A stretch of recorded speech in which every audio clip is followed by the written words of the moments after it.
I don't slack, don't lose, learn your lesson yet. When I get to choose what I do, I'm like a weapon. I'm not sharp as many, but got heart, I'm ready to change scars to envy, to win large and plenty. I like to play fast, never change back. Calling out, I'll pay back, cause I'm great at that. Oh, you cannot save me, 'cause I don't need saving.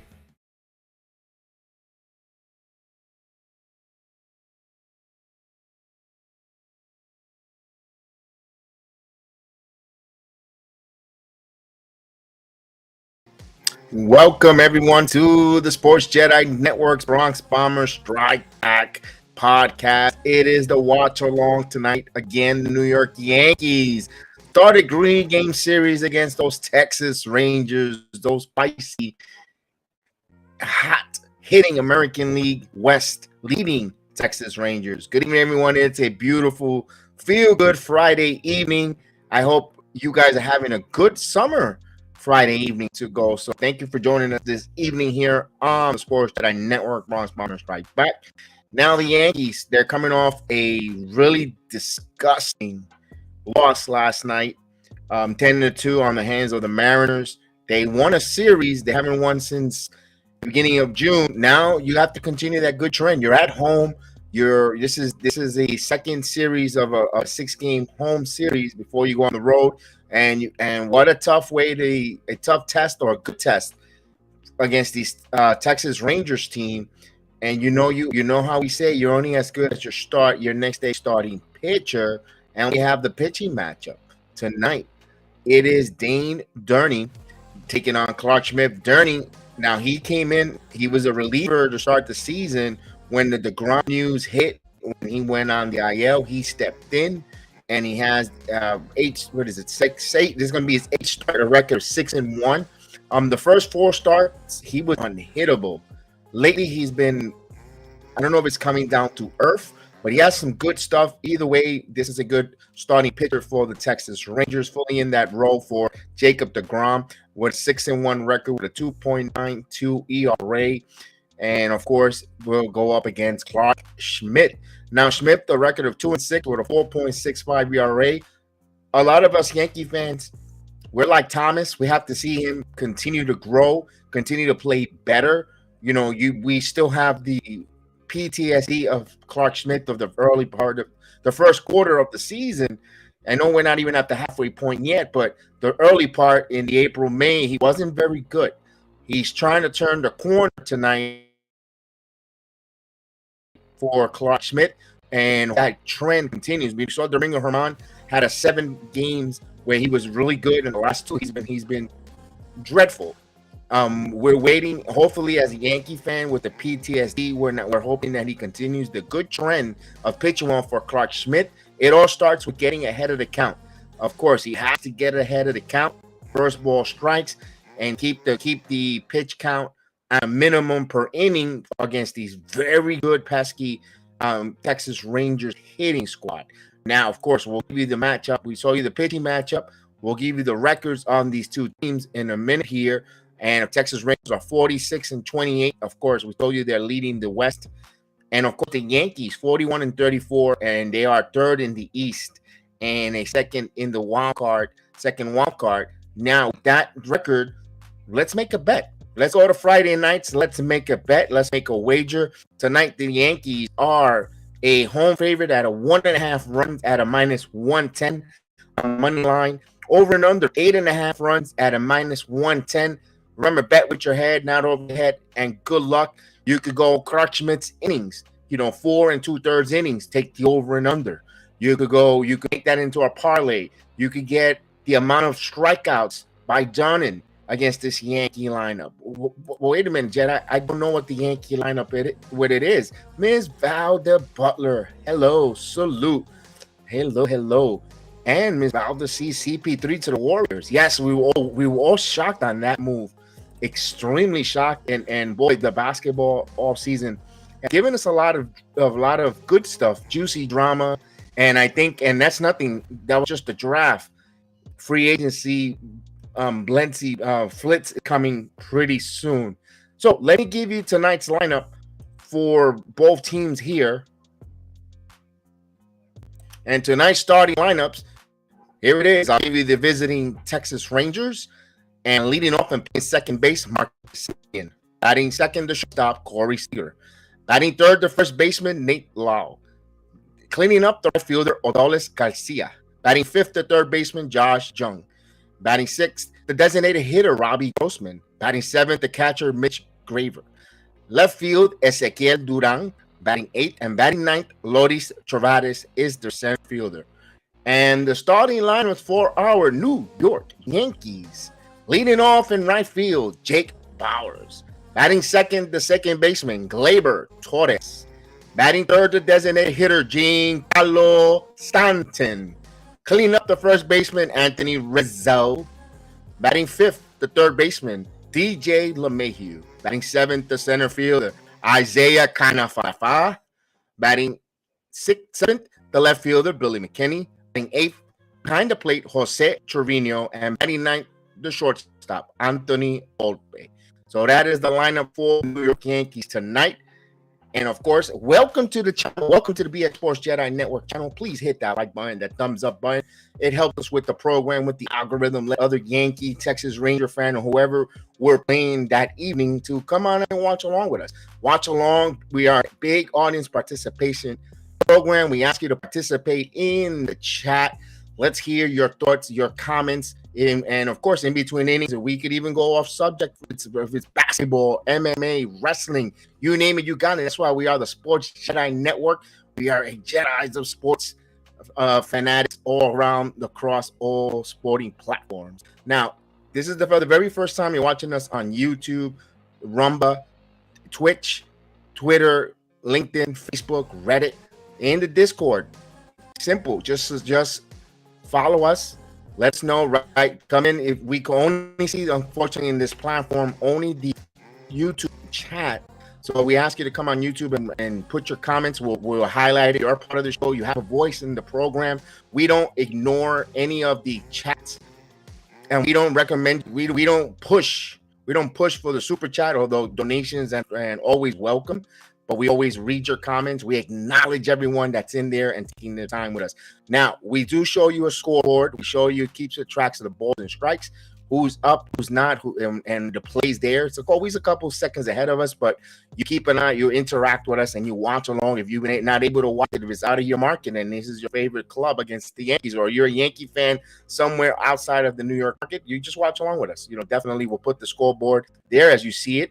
They'll tell you where it's about to start in another minute or so. And of course, and you watch along with us. We also have some guests, some panelists that comes on from time to time. They join us. And Mr. Steve, any word on Judge? He is feeling better, Steve. Good Friday to you, man. Great to see you, my friend. Any word? He's got that cortisone shot, and he's moving along. He was doing some exercise in the pool, I was told. To be more precise. He was starting up his calisthenics in the water, where, of course, and he's starting to ramp up. Maybe next week some batting practice. So let's see. Maybe I don't know if I don't know if Major League Baseball will love him to get back for that All-Star game. Maybe. Who knows on that one? Personally, if he's not ready, Steve, come back after the All-Star game, which we all had a feeling might happen that way. Maria, good evening, Maria. Saludos, salute, Miss Maria in the building. Hello, my good friend, and welcome to you too, my good friend. Happy Friday, happy summer Friday. Feel good summer Friday too, Maria. Mr. Heel, good luck tonight. He is a Ranger fan, but you see him here as Western Baseball, Heel Western Baseball, who brings us the stats, the analytics, the geeks, metrics, of course, that we like to goof around and bring there. So he's wishing us good luck tonight to you too as well. And it's going to be a good game no matter what. Yeah, I hope it's not a blowout. I hope it's a real good game, back and forth. I give the Texas Rangers an advantage in managerial. I think Bochy's a hell of a manager, and I hope he doesn't eat or take. I don't hope he doesn't take Aaron Boone's socks off with his shoes on. I'll just leave it at that. So we saw yesterday the Yankees had a rough evening last night. One of the bright spots was that ninth inning. Isaiah kind of Falefa had a scoreless inning in relief. He came up and hit a 2-run bomb. Boy, Falefa was on the mark last night, and we are hopefully we get some more steady or a good diet of KF feeling good for himself and being inspired. Now he will be playing tonight. No Harrison Bader. Now Harrison Bader's not hurt. When I didn't see the lineup, I'm like, oh, here we go. No, there was a design night off for Harrison Bader, so he's the evening off. Look for him to probably come in the late innings as a defensive replacement to shore up the defense. Probably in the 7th inning. We shall see. I am happy that I saw Jake Bauers back at that leadoff spot. Yes. He hopefully Jake Bauers continues the good approach that he's been having in the last few days with working the count, getting deep in the count, and also getting us some good results. I think if the Yankees have that same approach against Dunn here that they had on Luis Castillo with working the count and getting into deep pitch count, I think they'll have success. They'll put themselves in position to be successful against this young pitcher. The first 4 games for Dunning, he was phenomenal. He was 4-0. The last 4, he's been struggling a little bit with a 4+ ERA. It's still good. Not the Clarke Schmidt type of struggle, but for his standards when he came out and coming in and taking the spot of Jacob deGrom, he's done a phenomenal job for the Texas Rangers. It shows the depth on Rangers for the patience developing. The Rangers are a perfect example.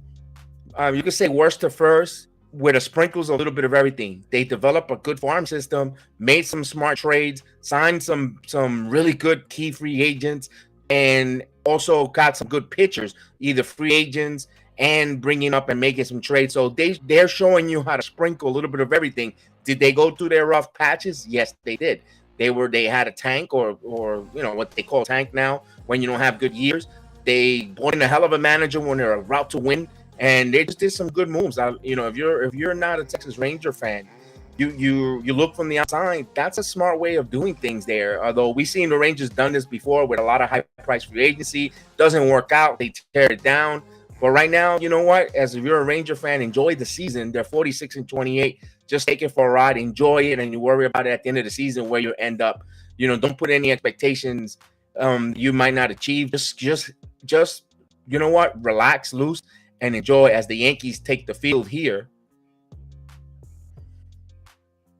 All right, so they had a little bit of precipitation, a little rain earlier in the day. The game is going to be called. Is not going to get called. They're going to play it. So this is the last time the Yankees and the Rangers will play this season. Yankees already played in April in Texas. All right, so we're waiting for Schmidt to get his warm-up pitches.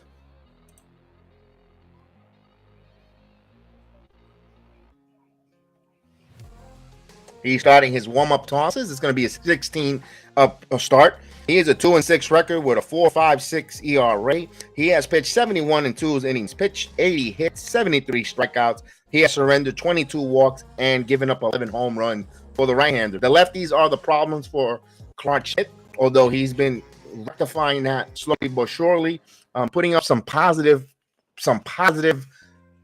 pitching performances, quality starts, but he needs some run support. And where Clarke Schmidt, the bugaboo, of course, is the third time through the lineups. When, you got to keep an eye on that. If his pitch count is very economical and he gets you deep in the 6th inning and he's about to start rolling over the third time around, this is where you have to keep an eye on. And, of course, Boone has a niche to move to Boone pitchers. Okay, so Yankees defensively is McKinney, Falefa, and Bauers. That is your outfield from left to right. And here's around the diamond. LeMahieu at third, Volpe, Torres, Rizzo, and behind the plate is Trevino. So we're ready for the first pitch. It is a beautiful Friday, summer Friday. Let's go. So the 4th of July is upon us, a couple of weeks away. My goodness, half a year has gone by already. But sports doesn't take a day off. So let's go, fellas. Let's go, ladies and gentlemen. Let's have some fun. Rangers, Yankees, game 1 of a 3-game set here on the Sports Jedi Network, Bronx Bombers Strike Back Podcast. So here is Marcus Semien, who will step into the batter's box, who's batting .276, 10 home runs, 54 RBIs, a .796 OPS. Clarke Schmidt ready to deal the first pitch, and he takes a call strike. 0-1, we are on the way. So Semien is 86 in 312 at-bats. This is going to be his 313th at-bat. And this one is foul out of play, so he's ahead of the count, 0-2. You like to see that from Clarke Schmidt. Now, Semien, career-wise against Clarke Schmidt, he's 1 for 3. He has an RBI and a strikeout, so he's batting .333 against Clarke Schmidt in a small sample size. Check swing, did he go? No, 1-2 in the dirt.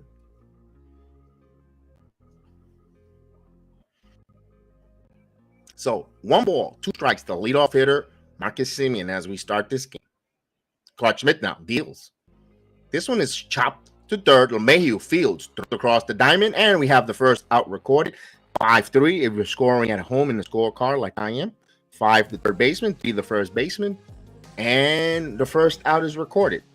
Now batting second, the shortstop, Corey Seager. Now Seager is batting .358, 10 home runs, 45 RBIs, impressive numbers, 62 at-bats, 173, 63 hits at 173 at-bats. And the pitch. There's a call strike. He got a nice sweeper there, 0-1. So again, Schmidt getting ahead of the count. So Seager batting from the left side, and Semien and Seager coveted free agents that the Rangers picked up. Right up the middle, right there was Volpe, played perfectly, field time. 6-3 if you're scoring it at home. Now with 2 outs, bases empty, will be Nate Lau. Nate Lau is batting, the first baseman is batting .273, 8 home runs, 41 RBIs, 79 for 289. So 79 hits in 289 at-bats.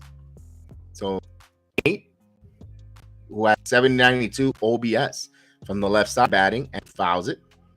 Strike 1.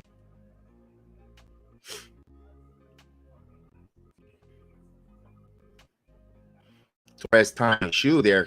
Don't disrupt the rhythm of Clarke. Let's go. Here's the 0-1. There's a beautiful curveball, knuckle curve, 0-2. So beautiful knuckle curveball from Clarke Schmidt there.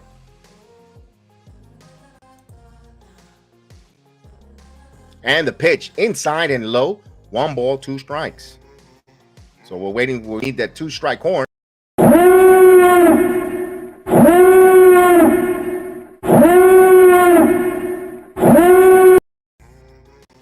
And he's ready to deal the 1-2. 2 balls and 2 strikes down low inside. 2-2. The count squares, 2 balls and 2 strikes.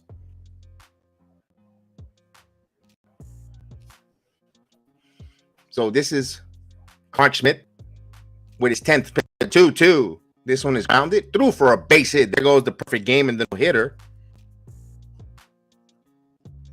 So Lau with a 2-out base hit now will bring up Aldonis Garcia. Aldonis Garcia batting .263, 16 home runs, 58 RBI, 73 for 278. Boy, 69 degrees in New York. 69. Where the 80-degree weather in New York? A little bit under the weather there. A little for June 23rd.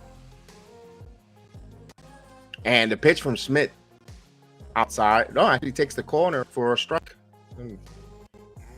So he has an .823 OBS for the right hand.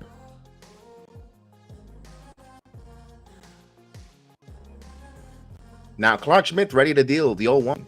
This one is in his hands quickly, 0-2.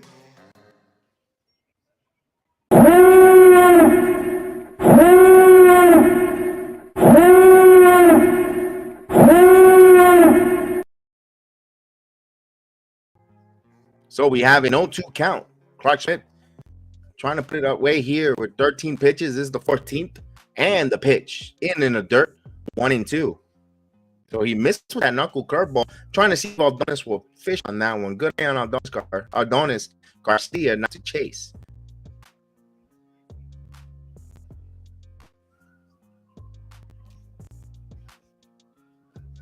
This is a really good Texas Ranger offense. They 6 runs a game and they are tough outs. The 1-2, 2 balls and 2 strikes. That was nowhere near there on the ground. So the count square, 2 balls and 2 strikes.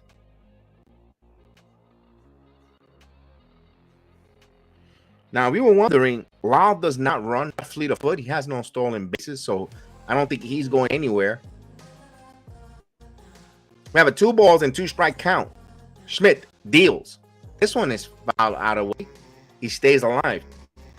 This is the type of at-bats that I want to see the Yankees do with their at least their middle of the lineup hitters. You see how Adonis Garcia is just battling foul balls off.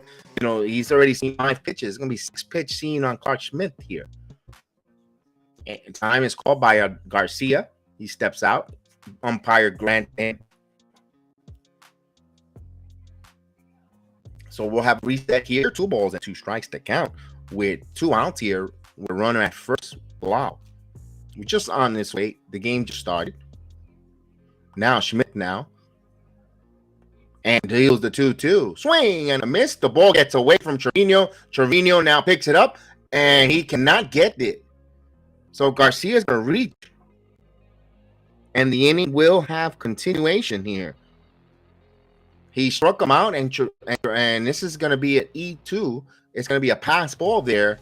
And this is the, again, the Yankee defense. We saw that yesterday's game were comedic. And right here, Trevino just flat out missed that one. Trevino is a sure gold glover behind the plate. And, you know, things happen time. And you know what? It just happened. So you're going to give that a pass ball E2. Now it sets up first and second. But you cannot give the high-powering offense of the Rangers extra outs. You don't owe any team. And string and a miss. They ruled it a wild pitch, but to me, that's a pass ball. There was nothing wild on that. And that will get changed by the official scorer, in my opinion. And the 0-1. Ooh, inside. 1 ball, 1 strike to Josh Young. Young, 275, 15 home runs, 44 RBIs. He has 77 hits and 280 at-bats for the Texas Ranger third baseman. And he is a rookie. And the pitch. Swing and a miss. 1 ball, 2 strikes. Now he's leading all rookies in home runs with 15. We know Volpe has 10, but Young is batting 275. Impressive numbers with 44 RBIs and 51 runs. So that is extremely impressive for that young neophyte. The 1-2. As he fouls it back, we'll do it again. He spoiled that knuckle curve, and you see the Rangers got something. You see they have a plan of attack. The way they're attacking the baseball, they're not a lot of swing and misses there, but they're still, you know, the aggressiveness. You see a different approach. 21. They have made Clarke Schmidt now throw 21 pitches. He was cruising with the first 2 outs. Kudos to the final batters, the 3-4 hitters, and the 5 to just make him start throwing extra pitches. 2-2 now. This is what we ask for our lineup, the 3, 4, and 5 hitters. They go out there, and you know, once they get 2 strikes, you know they're a strikeout ready to happen. They don't put any attacks. They don't work the counts the way we want to see what the Rangers are doing here.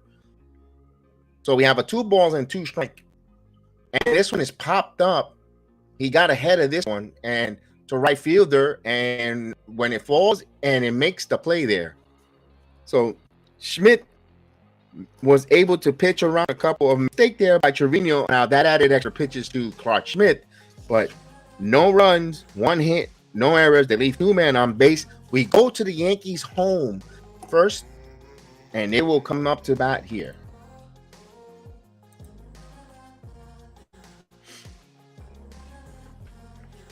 Now it's imperative that the Yankees don't make mistakes. You know what? It's easier said than done. We're not out there, but you have to not make those goofy type of mistakes or errors. As you see there, it cost Clarke Schmidt an extra amount of pitchers. You could say close to 10 extra pitches, where when you have a manager who likes to pull pitchers with 4 innings, 4 2/3 innings, wait a minute, there's a pitch count, or you know, even if the guy is dealing, the Yankee pitcher could be could get 15 batters in a row, and this manager will pull him because it's the fifth inning. I gotta get him out because the pitch count. That's the problem. That's why you can't make mistakes. It's a combination that doesn't, personally, my opinion, it doesn't work. When you have a manager impatient with his starters who wants them to be throwers, not pitchers, and you make mistakes where you're gonna pitch count, it's a recipe for not victory. So I'm gonna leave it at that there. As Dane Dunning is getting his warm up here, a record of 6-1. I'll give you his numbers with a 2.78 ERA, 64 innings and 2/3 pitch, 58 hits surrendered, 39 strikeouts. He's got 19 walks and 4 home runs were hit off of him. So he's a ground ball guy who gets a lot of contact, and of course he's got to keep the ball down low. He's got some impatient Yankee hitters here. So let's see. Here's Bowers, the first pitch, and there's a strike, 0-1. Now, Bowers, who's batting 231, 6 home runs, 16 RBIs, with a 796 OPS. He has 25 hits and 108 appearances at the plate and the pitch. There's a call strike. He's ahead of the count, 0-2.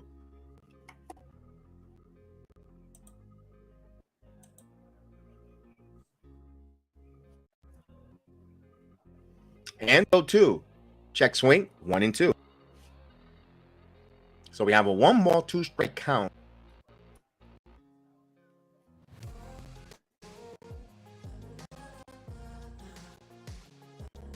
Here comes the 1-2. Inside, 2-2. Bowers takes it.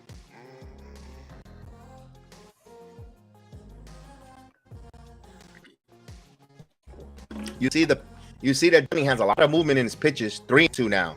You see it moving in, out. And right now, Bowers, what he's been doing since inserting himself in the leadoff spot, working the count. So he's right here. That's a really good working of the count there. You see 5 pitches already, 3-2. Here's the payoff pitch, and he fouls it. And let's see, yep. So he fouls it. If the count remains 3 balls and 2 strikes, the Rangers defense is going to be Duran, Tavares, Garcia, that's the outfield from left, right. Jung, Seager, Simeon, Lau, and Garver behind the plate. And of course, Dunn is your pitcher.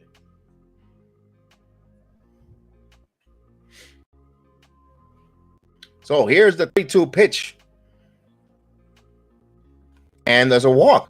So a leadoff off Bowers, that's what you want. That's what the Yankees missed yesterday at the leadoff spot. And that's something that I hammered and complained about along yesterday with DJ LeMahieu there, who last night swung at 3 pitches. He saw 3 pitches, he swung and grounded out listlessly. And I was like, you know what? Bowers isn't working. Why did you give Bowers a day off? But you know what? Here we go. New chapter. Here's Torres. Torres impatiently swings, backhands, 1.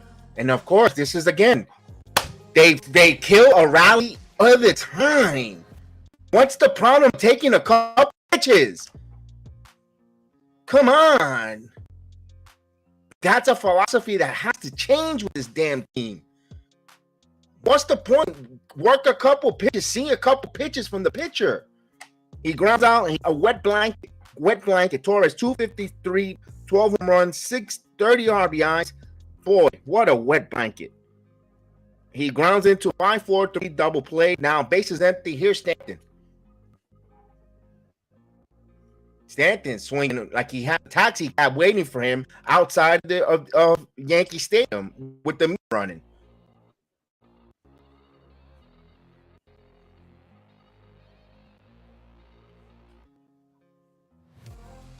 And here's the pitch.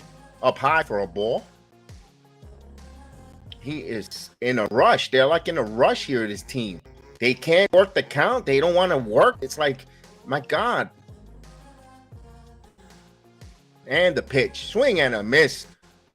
He went fishing with all you have to do is Stanton, throw the ball down and away. He's going to swing at it and he's going to miss. Just live all day on that. The 2-2. So I check swing this slowly to the first baseman. And that goes the inning. What a pathetic inning. What a pathetic inning. A pathetic inning.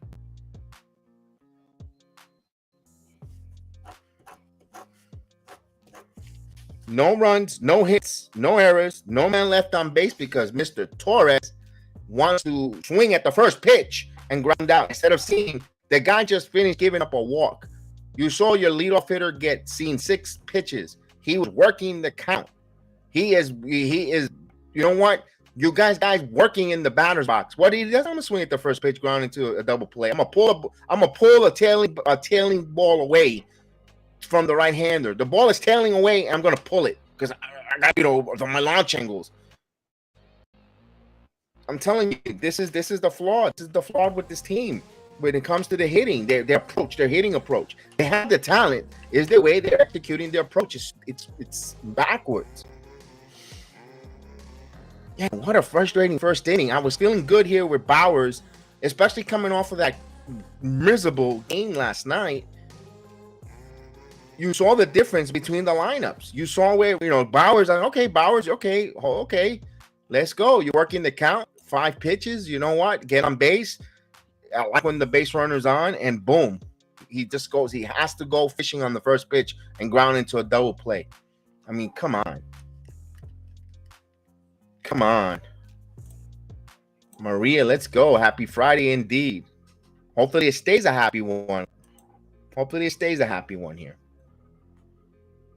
But man, you gotta at least say something. How much more of this? It's been already three solid years. I'm gonna go 3 solid years of this type of hitting approach. It's not fun. It's not good. It's not good. Definition of insanity, doing the same thing, we're expecting a different result. And no, we're getting the same result. So here we go. Clarke Schmidt back out there, takes a couple hits right to Grossman. Now Grossman, who is the designated hitter, who's batting .228 with 7 home runs, 32 RBIs, 46 for 202.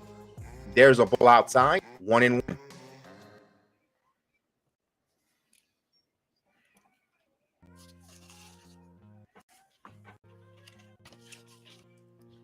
And the 1-1, there's a curveball, 1-2. That knuckle curveball, he's got great whipping action. There is a 2-2.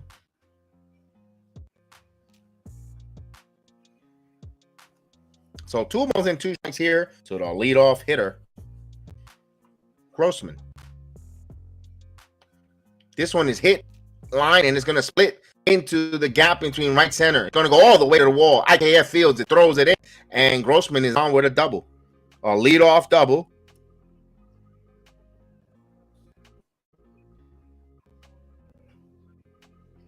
So Grossman owns Clarke Schmidt. Career-wise, he's 4 for 4, make it 5 for 5. He had a home run and 2 RBIs. So he is perfect against Clarke Schmidt. Talk about owning him.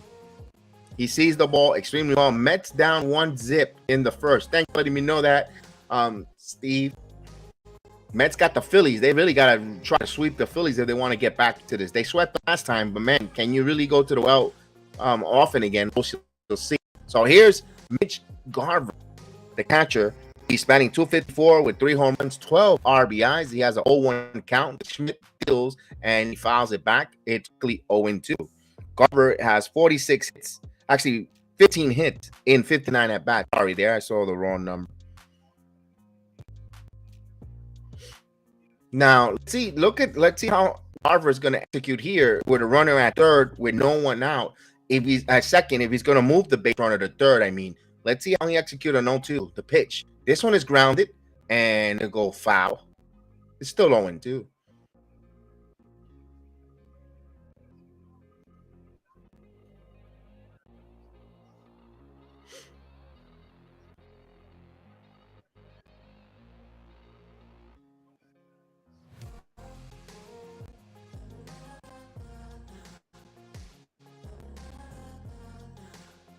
And the ground ball here, LeMahieu checks the run and throws across Hyman, and he kept the runner there. So Garver did not come up with it.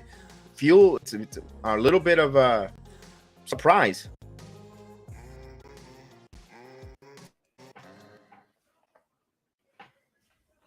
And for Conan, already 64 years old. Wow. Yeah, they didn't do anything in the trade, but they did sign Obi Toppin's younger brother, which it was like, okay, if Toppin had a problem with Thibodeau, I think it's the media making something overhyped. So here's Ezequiel Duran, who's batting 310, 9 home runs, 30 RBIs with 879 OBS. He has 58 hits and 187 at bats. And the 0-1. Swing and a miss. He ahead of the count 0-2. But still a lot of Steve, there's still the NBA off season with the free agency, and there's still probably be some moves. So it's not over yet. The draft might have been over, Steve, but the moves could still be coming. For the, we have about till at least the second week of July, and then the NBA gets quiet. So it's still going to be a lot of hyperboles and a lot of noise to be, and moves or kicking of the tires still. And the 2 1-2. But let me ask you this, Steve, with our Knicks. Did you expect? I kind of thought they were going to make something, but they haven't even announced a general manager. You expect them to even make a trade of significance without even being a general manager? To me, that's the puzzling part. And the 1-2, this one is in on the air, blooped, and if it's going to drop, it's in trouble, and it drops in, and it just drops fair. First and third now. Talk about dropping it in right on the line. That's some Rangers luck there.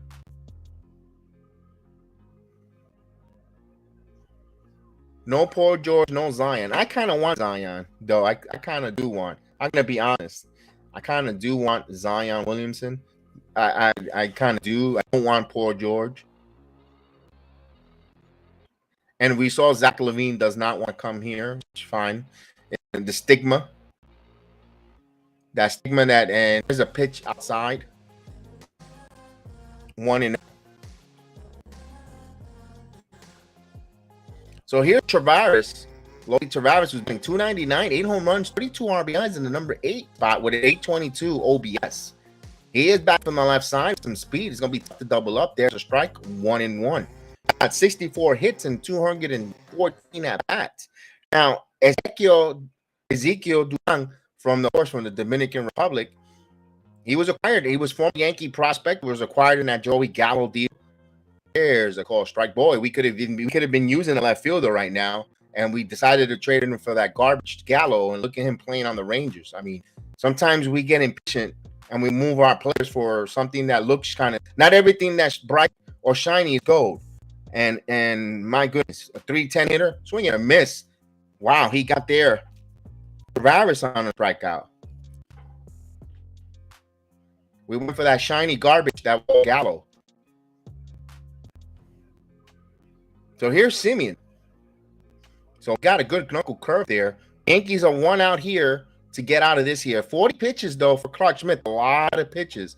So we know that Buffon will be going to the bullpen immediately in the 4th inning. I mean, the way he likes to pull and yank people. Now, here's Simeon, who's 0 for 1 his first time up. He grounded out. Now, Schmidt deals. Just missed the inside corner, up and in. 1-0.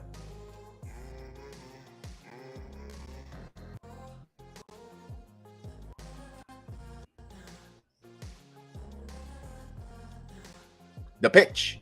Ground ball and just foul. 1 ball, 1 strike.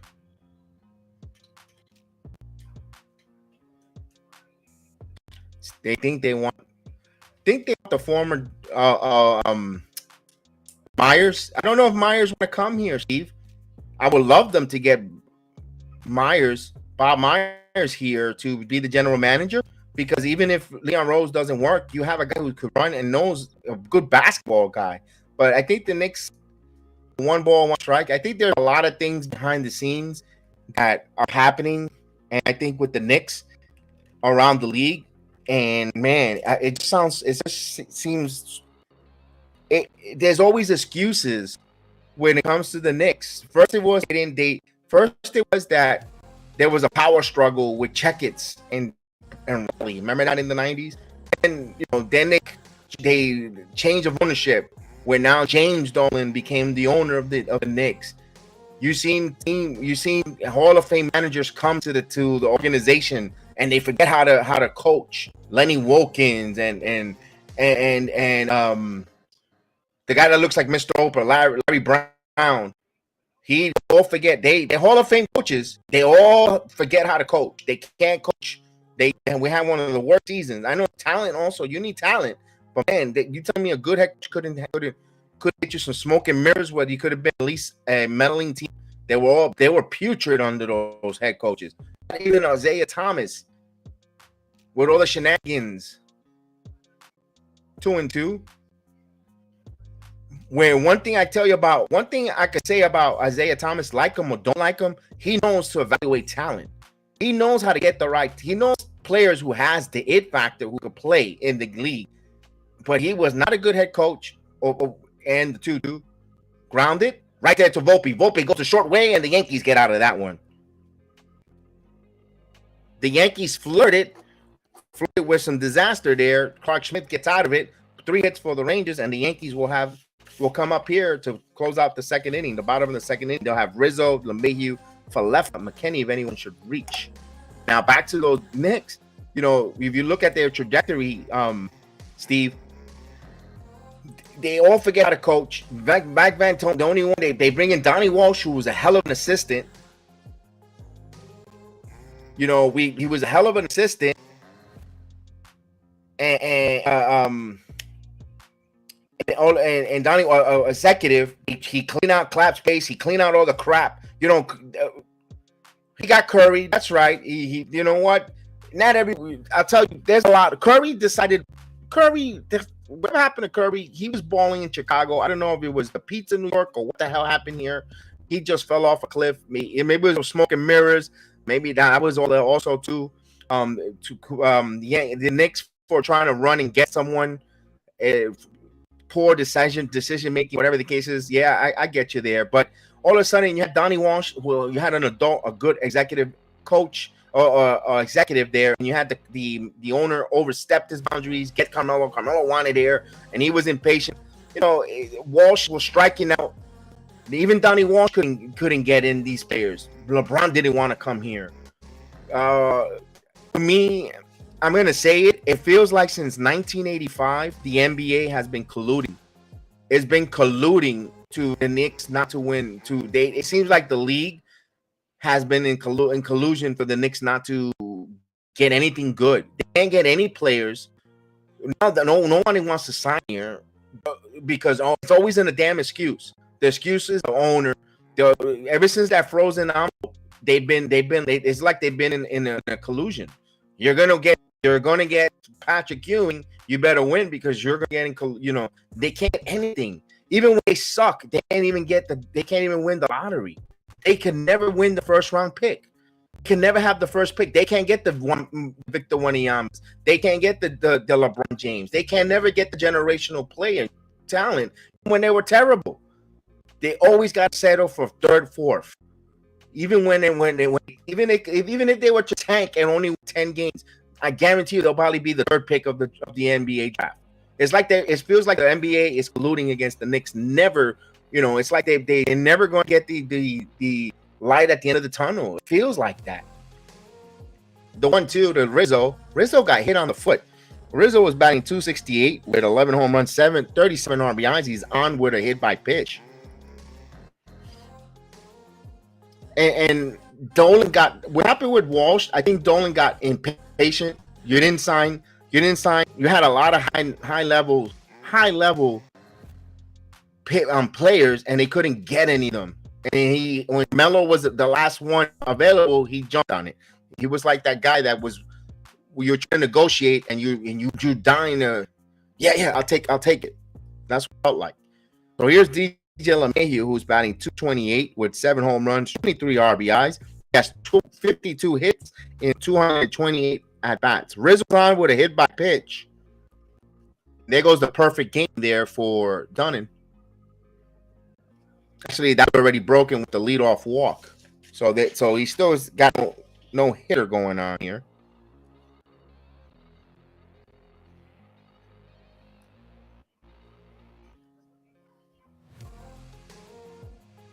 And the pitch just missed 1-2.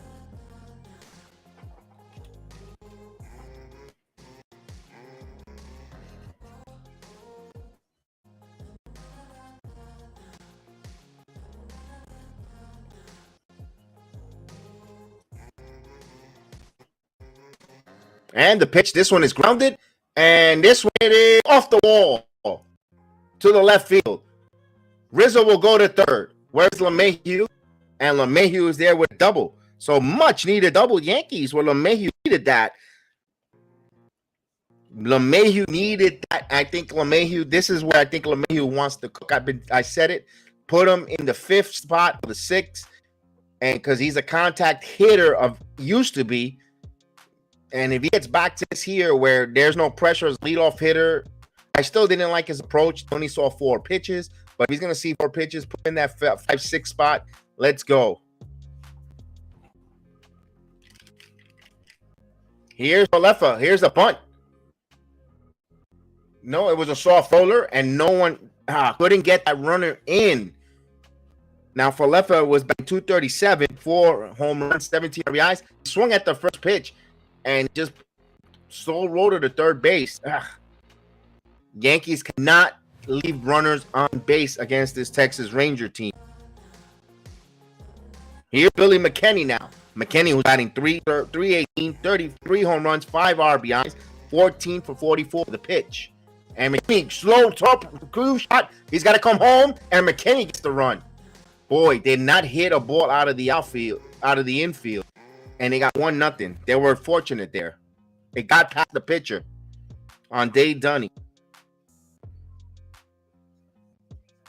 RBI there for McKinney. That's a soft, just out of his reach. Good job there for the third baseman, Jung, to come in and get that. And Rizzo going on contact. Yankees have a 1-0 lead. Here's Trevino. Trevino first ball swinging. A slow 2 shot.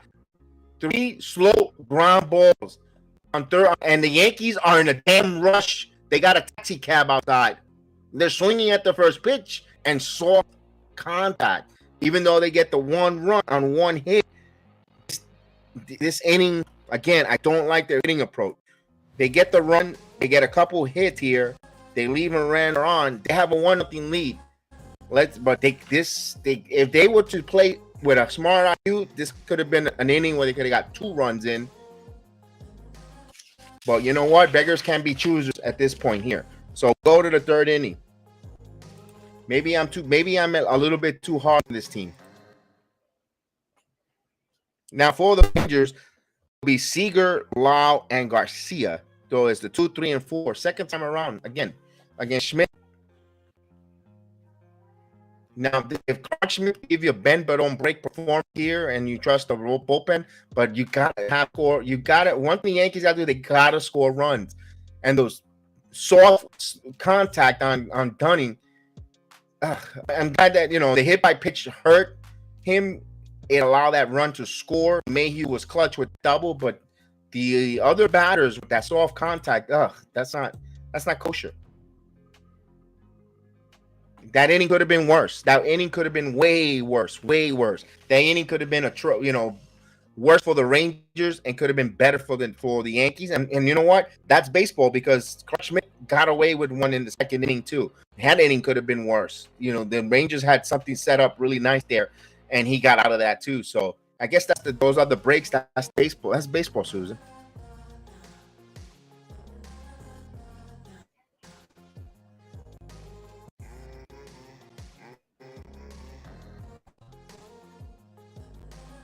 All right.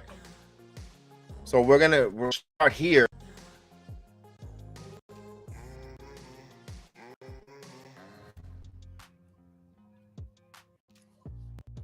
And the first pitch of the 3rd inning is down low for a ball, 1-0. So Seager, who 0 for 1, grounded out in the first. Yankees have a 1-0 lead. This is going to be the 48th pitch for Schmidt with the no pitch. This one is humped back and caught there by LeMahieu. 1 pitch, 2 pitches, 1 out.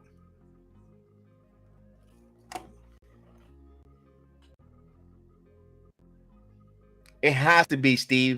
Isaiah must have had farm animals with Dolan or something, because he left them. He let him run amok on that organization for at least what, almost 6 to 8 years. And the pitch, there's a strike, 0-1. He was a terrible executive with the Nukamar Sanders, when all that crazy stuff was happening. 1-1. Yeah, they bring Donnie Walsh, didn't work out. Then he put a yes man there. You know, after Donnie Walsh, that's what the prop struggle was with the Carmelo move. He was telling Dolan, no, we don't trade for Carmelo yet. We'll sign him as the free agent. We made all this cap space. We've got some players where we can move, and 3-1. Maybe they were going to move some of those players for another high quality NBA. Maybe he had that plan. We'll sign Melo on the free agent. We'll take some of those guys that we moved, and we get a different player team up with Melo. And maybe that's what it was. We would never know. 3-1, and he walks him. But that was a close one there. Why not walk too long?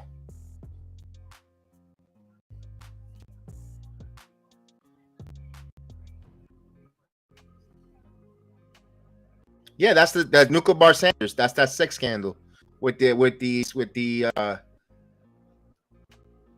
secretary. Yeah. Here, Garcia. This one's chopper in front of Clarke Schmidt. Fields gonna go to first, and he gets it. Runner will go to second now. 2 away now.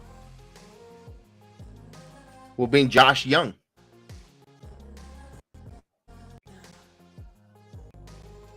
Yeah, that wasn't so cute there. And of course, once he got Donnie Walsh retires and said I had enough, you're not gonna listen. You're a little bit what you call it. He wanted yes men, and he put his ultimate yes man there in Steve Mills. There's a strike. Steve Mills. Then we knew that Phil Jackson just wanted to get a paycheck. He had no interest of really running the Knicks organization. He was just there for a paycheck. He had his man Mills do all the work, and it was just the face. This one is line and air to Falef. That will do it. So no runs, no hits, no errors. They leave a man on the walk, and we go to the bottom of the third here. Nothing Yankees. So we'll continue talking a little bit basketball while we do the watch along as well with Steve. I have a good conversation going back and forth in the chat with Steve. And that's a really good conversation there. As we talking about the Knicks here, my thought is, I think there's collusion with the league. I know they're you know what, they're colluding everything that could go wrong against the Knicks could go wrong. I mean, my goodness, you got coaches that forget to coach. Hall of Fame coaches forget how to be Hall of Fame coaches. The players don't want to come here first because Phil Jackson calls his friends posse. I can't sing because Phil Jackson said my posse. It's like we have money. No one wants to come here. I love playing in the Garden, one of my favorite arenas to play in. Well, come and play. Come and play and win here.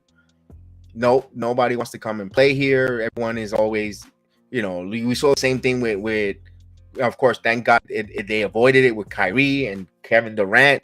Durant was coming here until he hurt his leg. Then that didn't go because Kyrie didn't want to play here, and all because the blame is because of Dolan and all this stupidity. There's always an excuse. They always an excuse to not play on this team. Always.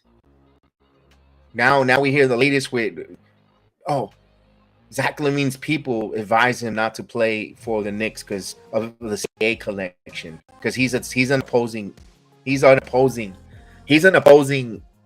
former agent that represents CNA. We're Rich Paul's people. I'm like, golly. It's basketball at the end. It's so much drama and so much nonsense. It seems like all these other podcasters that do the same thing, all this drama. Golly, it's all the same crap. We're all talking about the same sport. Everybody wants to try to one up each other. Yeah, Porzingis is another one. Porzingis, perfect example. Acting like a fool. His brother wants to be a pain in the neck behind scenes. I'm like, come on, man. It was just like a mess after mess. The NBA is full of drama and messes. All right, so what do we got going on here? So they're back and they haven't given the right feed here, and we have a 3-1 count. Actually, it's 3 balls and 1 strike. As I got a bad feed here, but we'll call it as possible. And the pitch, he walked him. So the leadoff walk to Anthony Volpe. Now, Volpe's on something that he hasn't been doing much. Volpe was a 196 hitter with 10 home runs, 28 RBIs, 49 for 250. He is perfect with the stolen base department. 15-15. If I am the Yankees, I am running, moving. We saw how that helped them out against Castillo. Now Dunning throws over the first pickoff attempt and gets back. His first attempt. And this is Bowers. This is going to be Bowers' second time around against Dunning. Let's do the adjustment. Bowers walked his first time up. Volpe has the lead. He's dancing. He's dancing again. And there's a swing, and it is foul. Out of play.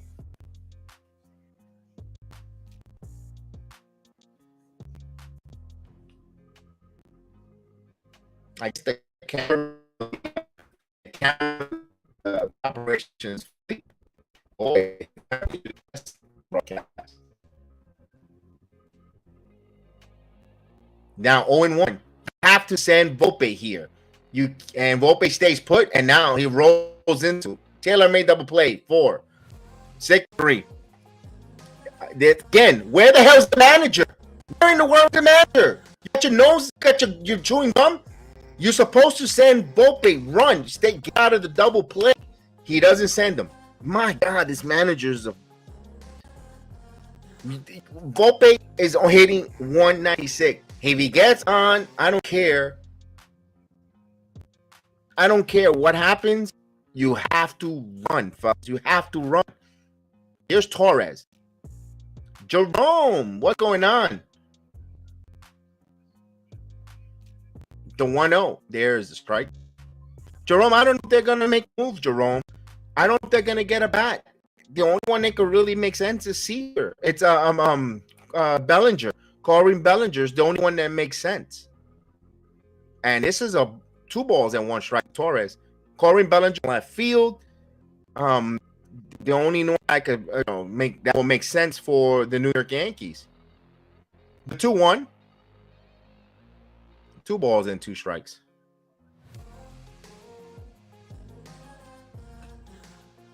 Man, boy. I know it's easy to manage from sitting here behind a desk to be sitting in front of a computer and looking at it, but man, roller to short. Seager feels bobbles, but gets in time and plenty of time there. The inning goes quickly. 2-3. 1-0 lead.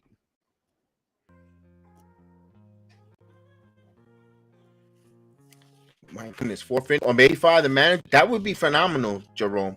I would love nothing much more to the Yankees to remove the manager. Bring me a baseball guy here who will do that baseball IQ moves. Volpe is running. You got a ground ball pitcher. Hear me out. Why I get so animate on why I like, but Kevin, you always telling run. The reason why I want to say Volpe to run, he rarely gets on base now. He's been struggling. We know that. He's on base, he on base percentage, whatever the case is. When you get Volpe on, it's a treat. So now you know what? You get house money. You got a pitcher who's been throwing nothing but ground ball. There've been some soft contact because he's comfortable. He's moving the ball in and out. You got Volpe there, who's 15 for 15. You have to run. You have to at least start and stop. You saw that with Harry. Again, I hate to sound like a broken record, but you saw it against earlier in the week against Luis Castillo when he had Bader steal second base. Bader stole, and what happened? McKinney hit a 2-run shot because the pitcher Castillo was too busy worrying about the running game, worrying about, I got to run at second. I'm a ground ball pitcher. A C9 single, I'm down 2-0. I got to make the perfect pitch here. You put pressure not only on Dunning, you also put pressure on the defense, on the infield. I gotta be sharp because it's ground ball pitcher. They start overthinking stuff. You're pushing, you're creating them. If you leave them there and you're listless and you're swinging, you're thinking away from the infielders, and it's going to be second nature. And that's what we're seeing there. That lackluster offense attack where okay, it's going to be easy. So here's Clarke Schmidt now coming back here with 56 pitches to start, and the pitch. This one is in on his hands and foul. So Grossman is batting 1,000 against Clarke Schmidt. He's 5 for 5, 3 doubles and home run. Grossman, the lefty, and you could tell he's seeing the ball really good here. The pitch, this one now he rolls this one. Here's Rizzo, flips over to Schmidt, and he gets him finally out. So the first out retired here in the 4th inning. So they finally get Grossman. Here's the catcher, Garver. 58 pitches for Clarke Schmidt here. He grounded out the first time up. And here's the pitch. Beautiful knuckle curve in there for a strike. 0-1.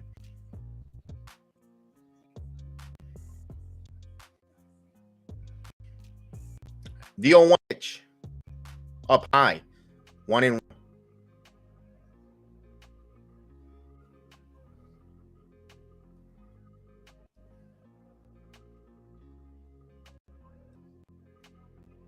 The 1. This one in on his hands. It's gonna pop up. Woodham foul territory. LeMahieu, and he made a play. He took it off of Trevino there. Almost had a little bit of a bumping into one another, but LeMahieu as Garver fouls it off.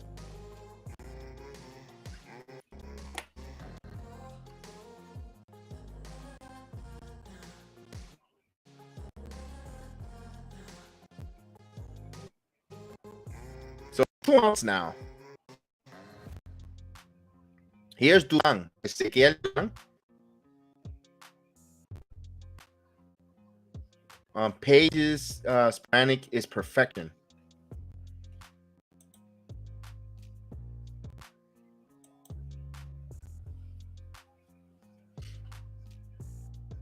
And the 0-1. There's a strike. 0-2. So Duran is 1 for 1 now.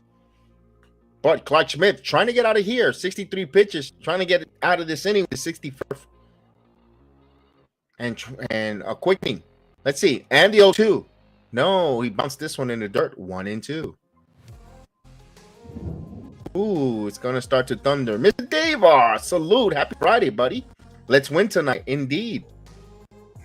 I hope you're doing well, Dave. And the pitch. Inside. Just missed. 2 balls and 2 strikes.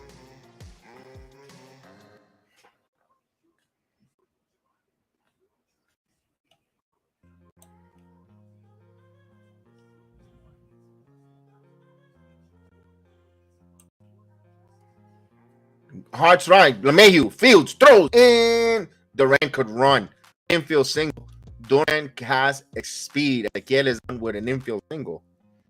He'll keep the inning alive there, extending it. LeMahieu made an outstanding play by DJ. LeMahieu take and hot corner, almost took a hit away, and just not enough on that arm. And that kid could run. That kid could fly. Good pickup there on the Texas Rangers. Boy, the Yankees need a left fielder and decided to trade this kid for that garbage Joey Gallo. Look at what the kid is doing. Wow. But knowing the Yankees probably would have been in AAA right now, trying to win AAA titles. Here's Travis.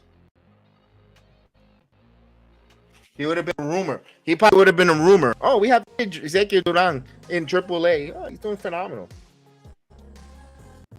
Swing and a miss. 0-2. The head of the count. 0-2 now. Yankees trying to send this one here to the bottom of the 4th inning. Clarke Schmidt now. 68 pitches. This show to throw is 69. Let's see.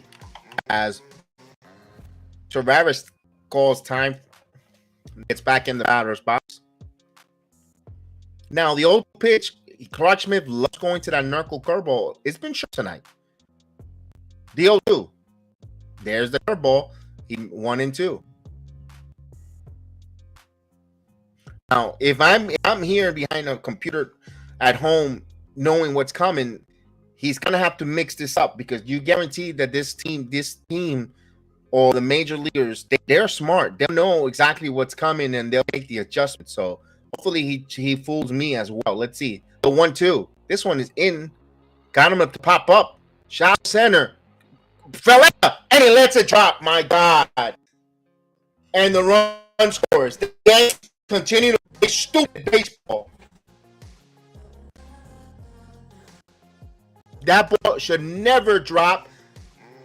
RBI double for Travis, and it's a 1 game. That is you know what that was? That was because the general manager got cute.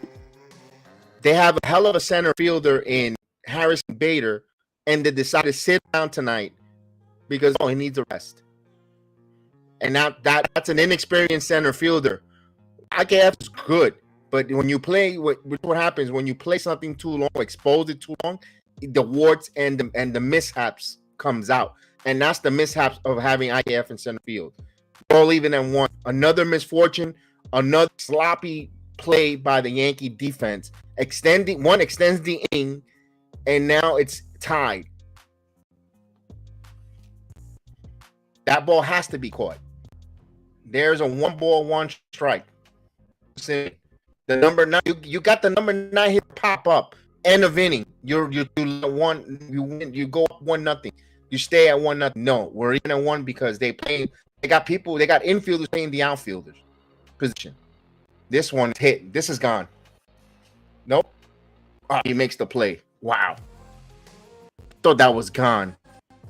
But the Rangers get a early Christmas gift. They get a run here on a misplay by an inexperienced fielder who's a real infielder playing the outfield. Wow. 1, couple hits. And they call that a double because he wouldn't even touch. Yeah, Bader just got back. He needs rest. Yeah, he needs rest. Dave, I wish I was lying to you. That was because at first they said he's not injured. He's just gonna get a day off tonight.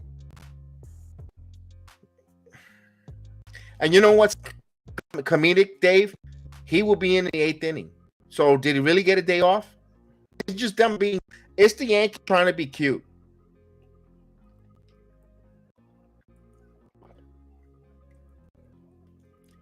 You're right. The Yankees are sloppy. You saw that 3 call there with Trevino letting that pass ball go by. There's been a lot of sloppiness by the Yankees tonight in the last few games. Yeah, and I hate. I know we criticized Caputo being too negative. Dave, and I don't want to sound too negative either on my team, on the Yankees. You know that I love them. Wouldn't be here. It's Friday night. SmackDown is on right now. I could be watching wrestling. You know how much I love the wrestling. And I'm here doing Yankees. I love the Yankees. But right now, my patience are getting a little bit tested. Or tonight, I feel like I'm a little testy when it comes to the Yankees because I'm getting frustrated of seeing bad baseball play being now in a constant. Guys swinging early in the count. When you have a pitch just walked a batter and it's and a little control issues, and you're making the pitcher, you're bailing the pitcher out. Those are the things that are getting me grinding my gears. Stanton, speaking of grinding my Stanton, first ball swinging, grounds out. 1 pitch, 1 out. There's my case in point. Dave. They're giving me fuel to add to the fire. You want to get where didn't they watch their approach against a great pitcher in Luis Castillo? They work the count. Dunn is not a good pitcher. He's learning how to be a good pitcher.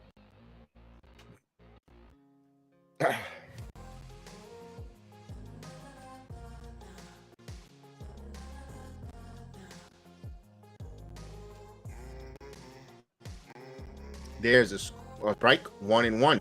So they gave an error on that play, a single and an error.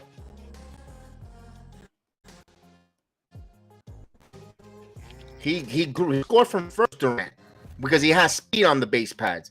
He didn't give up. He didn't. You know what? Also, so that's a big compliment on Bochy. I'm gonna give him his flowers here. And here's the 1-2 pitch. I'll wait for this 1-2 pitch before I give him his flowers here. And the 1-2. This one is hit on the ground because he installed in his team not to give up on any of the plays. You run everything out no matter what. You hustle around base pads. That's a reflection on your manager.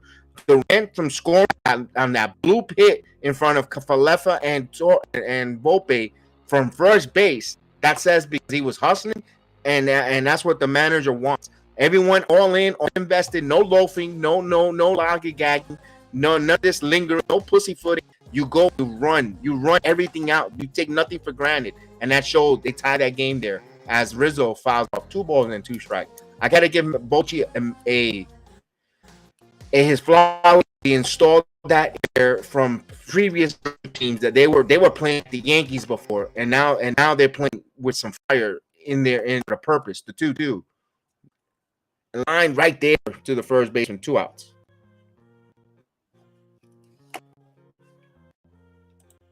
Boone has to manage the outfield much better since he's not really an outfield player. Put them in better positions out there. Yeah, and what happened to you don't see the Yankees ever since the shift is gone. They forgot how to play defense. All this analytics nonsense that they talk about with the hit and the batting. Where's the analytics on the defense? You got an inexperienced IKF. Why in the world are you putting an inexperienced player in one of the most important positions in baseball? Mayhew inside outs this one right to the second baseman. In out. The inning comes to a conclusion. So we go to the 5th inning. No runs, no hits, no errors. We're all leaving at 1.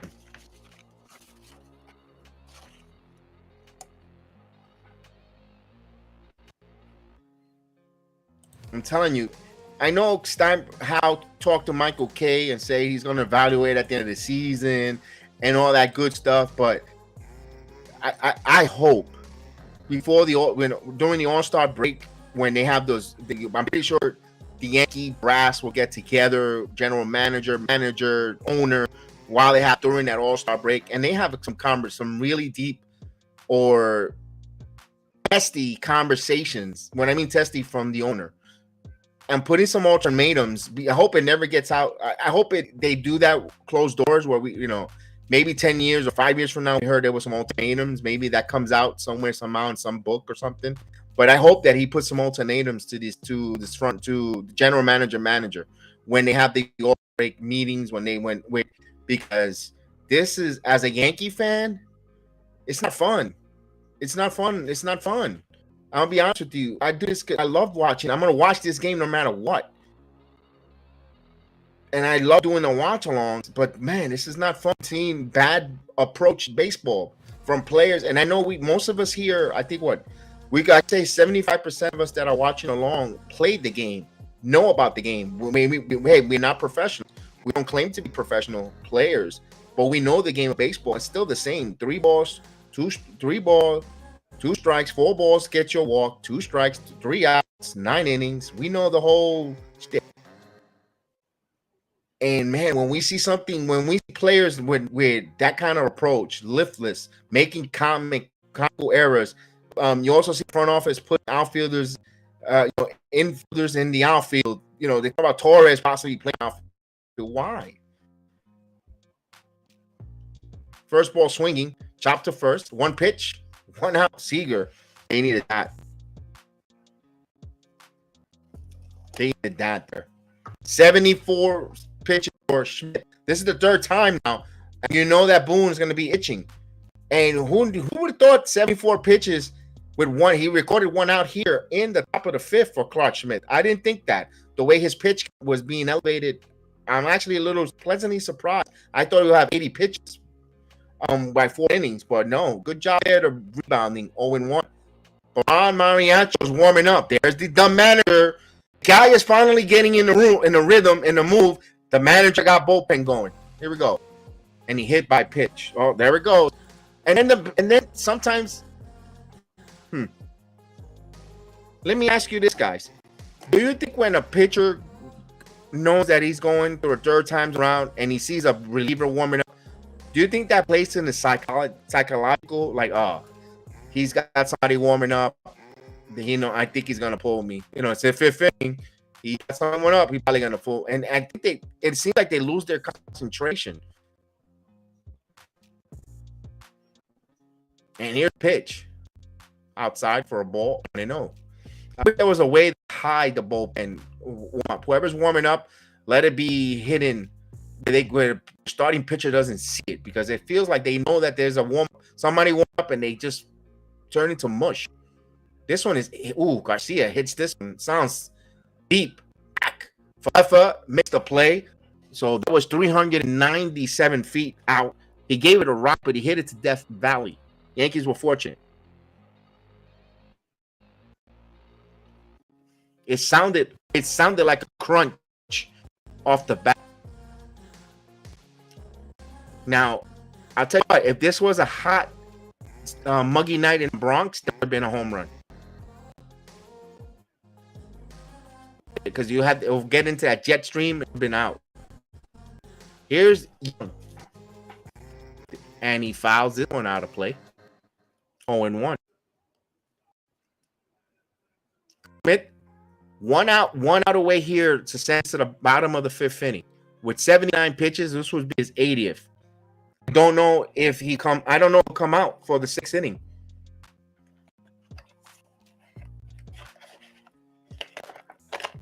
And of course, there's a strike, 0-2. I know there's a sample size here that shows you that Clarke Schmidt, third time around, is not good. Teams hit 375 against him. But you got to learn how to make a pitcher. Just because every time the third time, you can't, I got to yank him. You got to learn how to go through some adversities. And he struck him out. Speaking of that, good job, Clarke. So a quick inning. They leave a base runner on the hit by pitch. Halfway through the game, all even at 1-1. Mets are down 2-1 in the fourth. That's all Mets. Steve, who's pitching, by the way, for the Mets? I could look that up.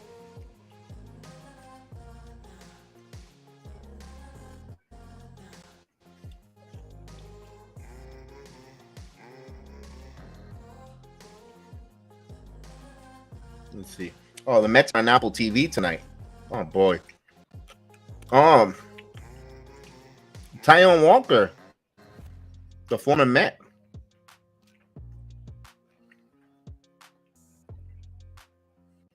Let's see.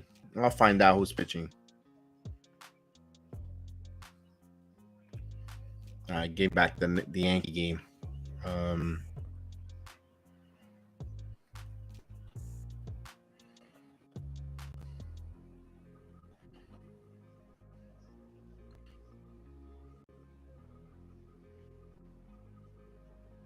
I'll find out right now. I'll find out for you. I'll find out right now.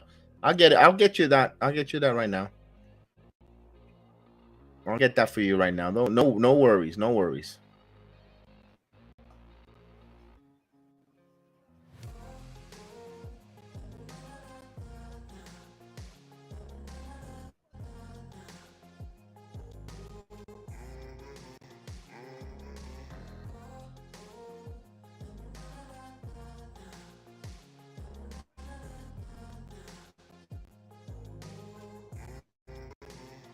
Oh my God, tell me who's pitching. Senga, Kodai Senga. Sorry there. It is Kodai Senga. Kodai Senga's pitching. He's pitched 3 innings, 1 hit, 2 runs. He surrendered 3 walks, strikeouts. So that is Kodai Senga's numbers there for the Mets.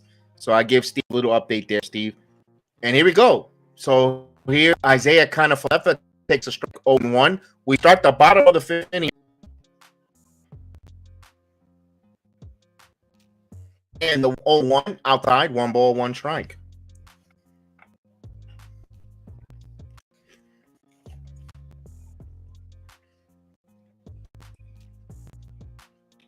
Just missed outside, 2 balls and a strike.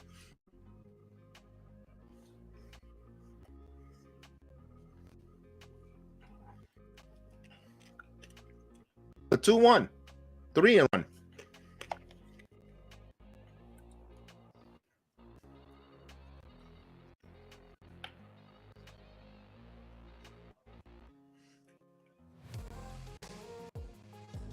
Dunning with 50 pitches here. And the 3-1. There's a strike. The count runs full. 3 balls and 2 strikes. So 51 pitches for Dunning. His pitch count is in good shape. Very good shape. 5th inning. And the 3-2. Falefa fouls it off.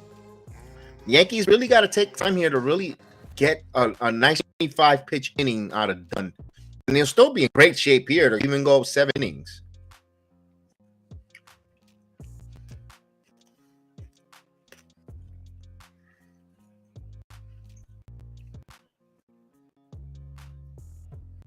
And the 3-2 in our hands. And off the glove of Young. Falefa gifted single there. A leadoff single. Hey, we'll take it. We'll take it. Another soft contact by Zekana Falefa. Now, since the Yankees are, again, fellas, since the Yankees are hitting soft contact, please put the base runners in motion. Put the base runners. Here's Billy McKinney. If he grounds balls, if he pulls a ground ball, you're holding the base runner at first. You got the hole open. Play smart baseball up high for a ball. 1-0. That's all we ask. Nothing. We're not even asking you to reinvent the wheel here, Boone. Simple baseball. You grew up in the game. Your grandfather played. Your grandmother played. Your uncle, sister's ass played. Play coach like a damn baseball player, please. The 1-0. No movement. 2-0. And Jimmy Cordero warmed up. Why?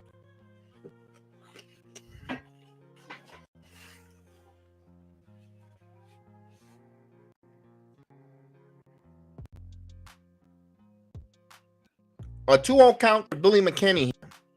Let's see if he sends the runner. Nope. Runner stays put. Swing and a miss. 2-1. Falefa has stolen bases. 8 stolen bases here. You gotta put guys in motion. Make the defense uncomfortable.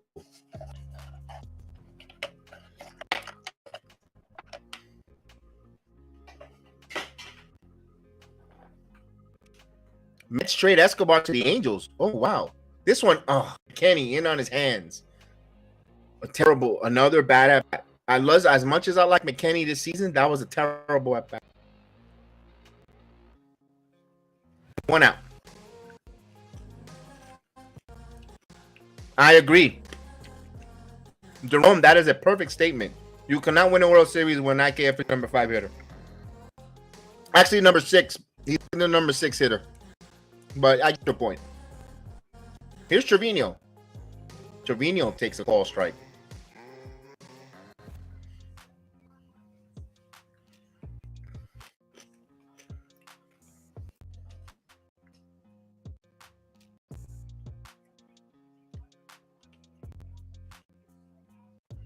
And a throw over the first. IKF just got back there. Oof.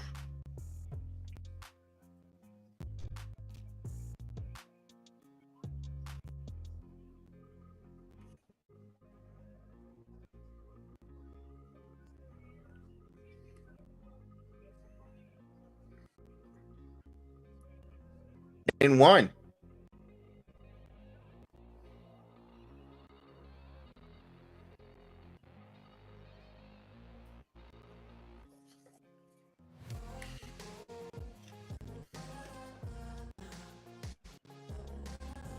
Let's see how he sets up the 1 ball, 1 strike. The pitch. Runner goes. He is in there with a stolen base. Why is he going anywhere?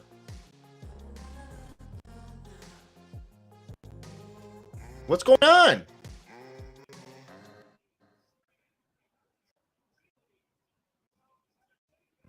He gave himself up. He stole base, and then he left. He's safe. He was safe, and the way he slid, he lifted the front leg up. Oh, what a bad slide by IKF. He was safe. And then when he slid, he kept foot up in the base, up. And took his foot. Oh, man. Trevino pops up, and man, what a bad inning. Boy, the crowd is booing. Kind of Falefa was safe initially, and then he got tagged. Oh, they called him safe, and then he took himself out. Oh my God. Called him safe initially, and then he gave himself up. Oh my God.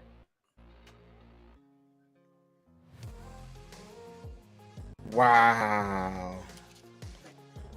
Wow. This is embarrassing. It's management, Dave. It's management. It's the management. Oh my God. Oof.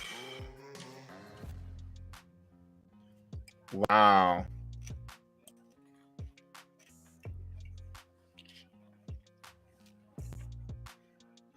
So to give you clarity on that,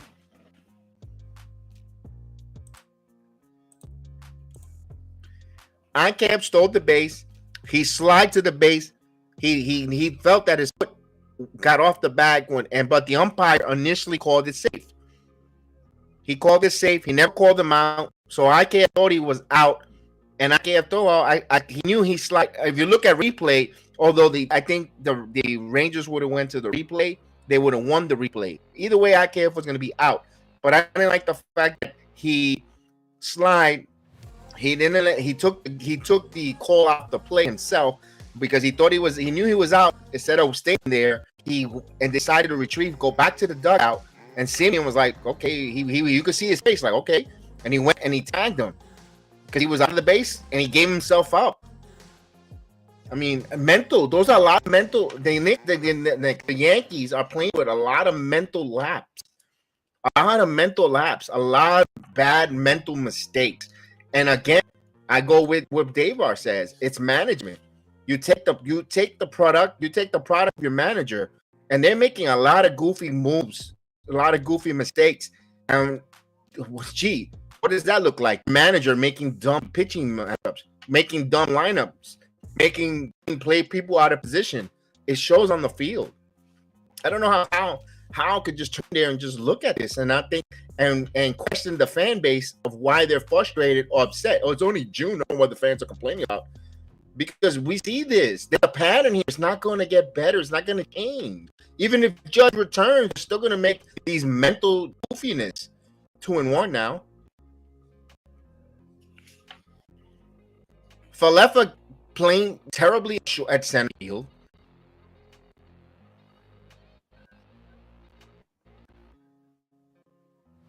He made that play. He's not a center fielder. I mean, my goodness. There's a strike 2-2. Schmidt is out there. I'm surprised Schmidt is out there.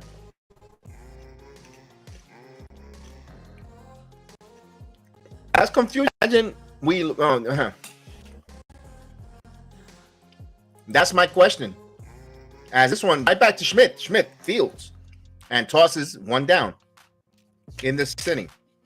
Schmidt is gone.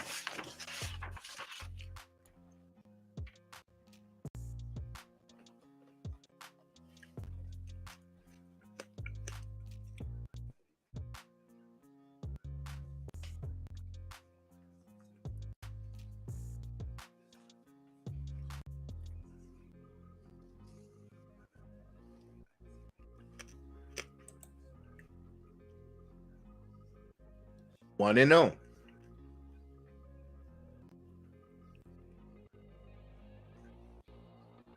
What a bad player. Very bad play. 1-1. The umpire calls him safe. Again, I understand.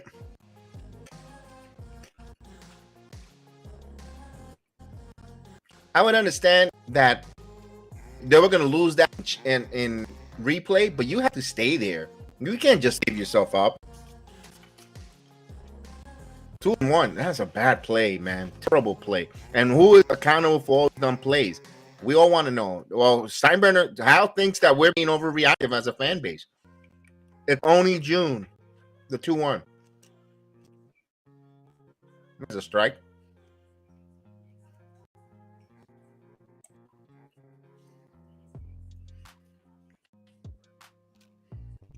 Now Schmidt looks like he's in a groove right now. 2 balls and 2 strikes. So he's finishing here. If his 90 pitches, if it's coming to a conclusion, he's finishing off strong. After the first 2 innings were a little bit shaky, bend but don't break. Here's Schmidt now with the 2-2. Here comes the 2-2 pitch. And this one is a base hit in the hole. Garver's on.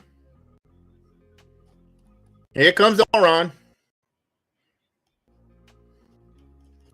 5 in the 3rd inning, and here comes Boone. He was beating. It seems like he sits there and he loves when the Yankees starting pitchers give up a hit in the 6th and the 5th inning. He looks like he salivates. Ooh. 4th inning, 5th inning. Oh, all right. I get to pull the pitcher. My mommy at home could see me make a pitching change, and man, it seems like he loves this. That's what he's great for. If you're gonna ask me what Boone, if you wanted to find Boone's tenure as a Yankee or his signature, yeah, pulling the starting pitcher in the 5th inning.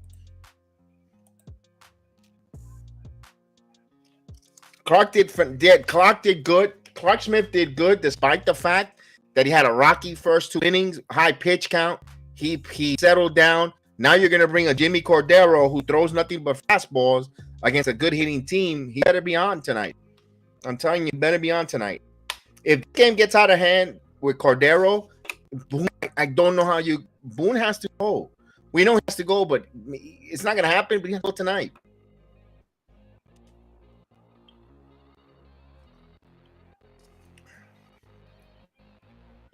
That's Dave. Are you agreeing with me though, Dave, or am I being a Caputo? I'm being too Caputo-ish. Not about Boone leaving tonight, but I'm talking about Boone's. If I tell you what is Boone's signature moment as a manager, is pulling the pitchers 2 in the 5th and 4th. You know, only goes 5 in the 3rd inning, 5 2/3, 4 2/3. Instead of letting them, learn how to be pitchers, he wants them to be throwers. I hate to sound again. It to me, it feels like I'm working hard to be negative with the guy. It feels like more. It feels like I have a boulder of the negativity. It feels heavy. I want to feel when the Yankees are humping, rolling up and winning. It's smooth. It feels so light. It feels so the air quality is better. It feels so good. But when you see this here, where they make their own mistakes, they're becoming their own worst enemies at time, and then you have it just feels like a boulder. So nice start by Clarke Schmidt. I like that he went to talk to Derek Cole there. Good job there. Good job. I like Cole as a mentor there. Here's Jimmy Cordero, and he throws the ball up and away, 1-0. So you got done. That's going to be 29th appearance for Cordero. I mean, he's picked low. He's got 32 strikeouts, surrendered 9 walks, given up 1 home run. But here we go. 2-0. Again, Clarke Schmidt was in the rhythm of the game, throwing strikes, getting a groove, got a hit in the hole on a ground ball. Bring in a guy, a reliever. You don't know if he's got control, what kind of pinpoint accuracy control he's going to come up with. Here we go. 2-0 count. He's behind in the count already. This one in on his hands to left center. Kapalefa, I'm not going to say until he balls in his glove and he makes the play. I can't assume those are outs anymore.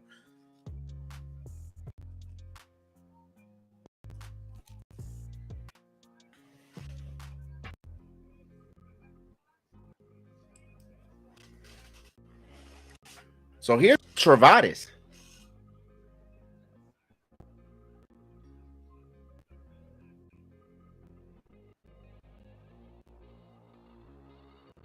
And the pitch down low, 1-0.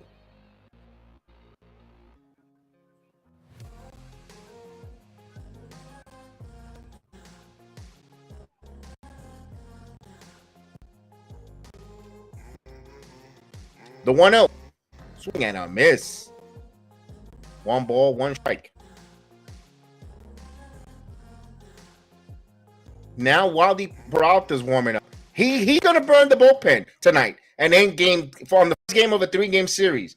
Then tomorrow night or to the next night, oh, bullpen budget. This guy's not available. This not available. This not available because he pitched this night. It's like the same nonsense when it comes to this manager. Watch, Yankees will use 4 relievers. The Texas Rangers might use 3 at most. We always have. We must lead the league in appearances by a big amount, 2-2. I guarantee the Yankees lead Major League in their relievers appearances, the most in Major League Baseball by far. 2 balls and 2 strikes, unless it is the Athletics because they really stink.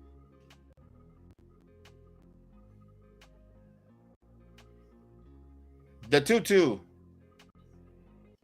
grounded, foul.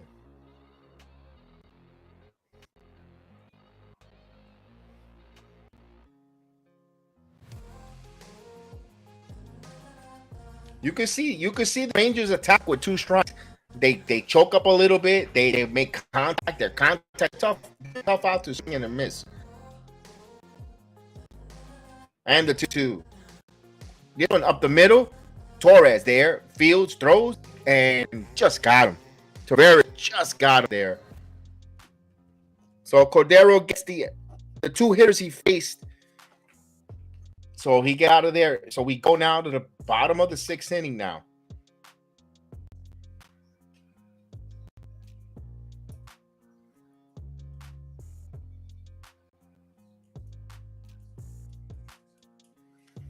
For the Yankees, they'll have Volpe, Bowers, and Torres. Let me take a look here on what the Mets is. Still 2. Steve is still 2-1 Phillies over the Mets. That is in the bottom of the 5th inning with 2 outs. Kodai Senga on the mount for the Mets. No score. We just got on the way. I guess there was a rain delay or bad weather in Baltimore. Seattle is in Baltimore, so that's just warming up. They're about to get on the way, so they had a delay there. Let's take a look. Tampa, of course, got the cushion of the Kansas City Royals. They're up 5-3 in Tropicana Field. You know, boy, it seems like the Tampa Bay Rays always plays the bottom fielders of all the leagues. They've been playing all the worst teams in all the division. Minnesota Twins up 4-0 on the Detroit Tigers. Cincinnati Reds up 9-7 on the Braves. That's a good one there. Cincinnati's on fire. They're playing extremely well.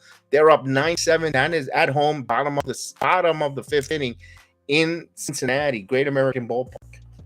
Toronto and Oakland tied at 4-4. Oakland tying it up there in Toronto. That's at the bottom of the 5th inning. Milwaukee up 6-0 on the Guardians. Keep an eye on the Guardians. There might be some sellers on the trading deadline. You know, Beaver, boy, the perfect hitter for the Yankees. It will never happen. Or never say never. It will be Ramirez base from the Indians with the Yankees. That's a player that the Yankees, but he's not gonna get traded, fellas. That's if I had a dream, if I can get Soto, all this stuff, it will be him, Ramirez, contact hitter, who could run, who could defense, who's a switch hitter. Here's Volpe. You put him there in the number 3 spot. Oh my God, he's a switch hitter at the number 3 spot there. If you want to still do the straight lineup with Judge batting second, but you have Ramirez backing him up, oh, that's sweet. Volpe fouls open 2. So he's behind in the count 0-2 here. 63 pitches for Duran. He's in the 6th inning. He's going 7, maybe 8 innings if the Yankees continue putting those kind of at-bats there. And the pitch, swing in the mid, and Volpe strikes out. See, this is why you had to run with him when he down with a walk. So he goes down on a strike. 1 out. He got fooled with an off-speed pitch. It was a terrible swing. That's his first strikeout. Here's Bowers. Bowers takes a pitch outside, 0-1. Now, one thing I can tell you about Dunning, he's moving that ball in and out effectively. He's locating and spotting and the pitch inside, 1-1. And he's throwing in the mid-90s, nothing higher than 93 miles an hour.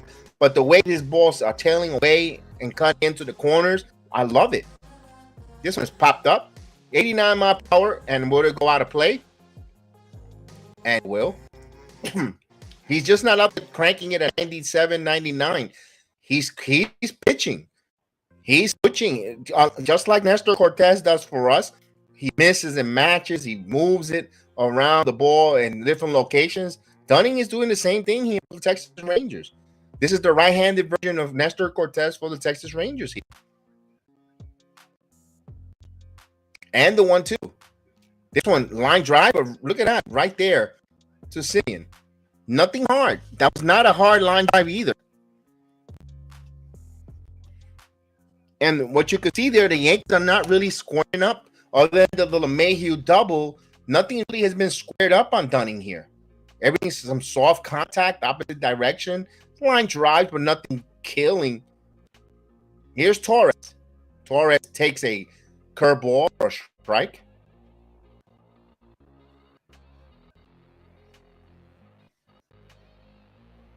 And the 0-1. There's a strike, 1-1.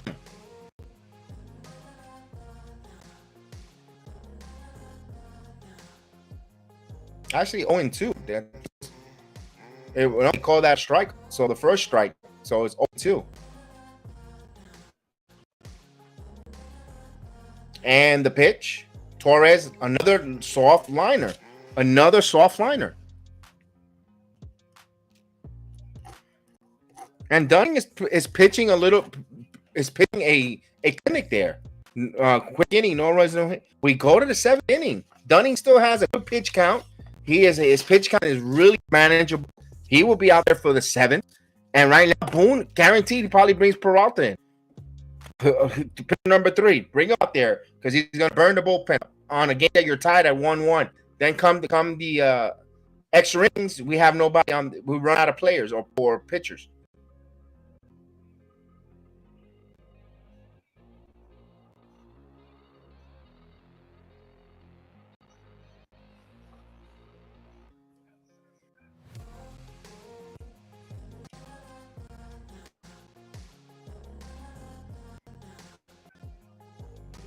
Now, Cordero's going to get top of the Texas Ranger lineup.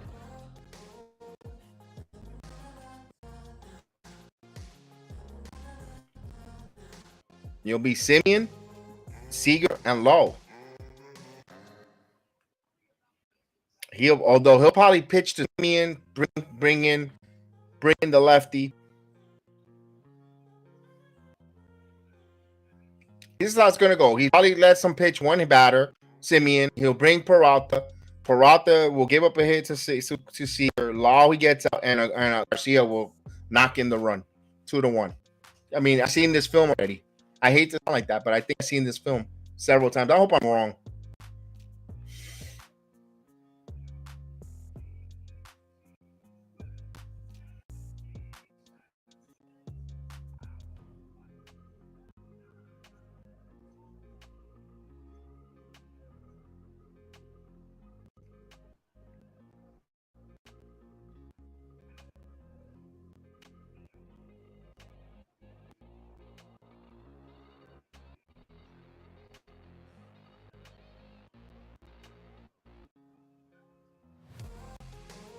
All right.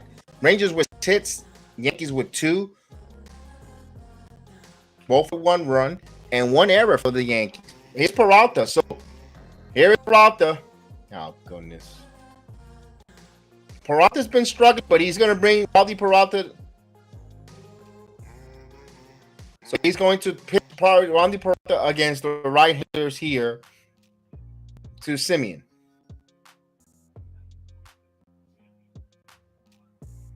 There's a ball, 1-0.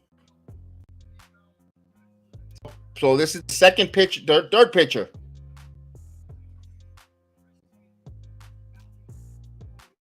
This one grounded, Chopley to third. LeMahieu throws across, and good pick there.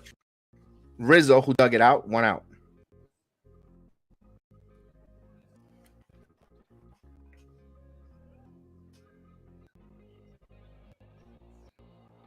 Now the left-hander Seager.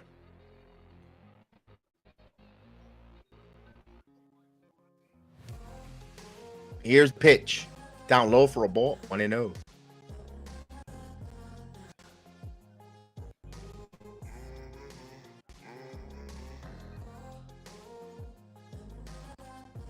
The 1-0 inside. 2-0.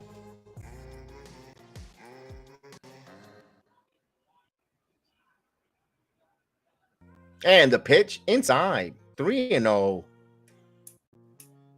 So the lefty specialist behind 3-0 on left-handed hitter. He's got to get the left-hander guy out. Let's go. And the 3-0 pitch, he walked him. Here we go.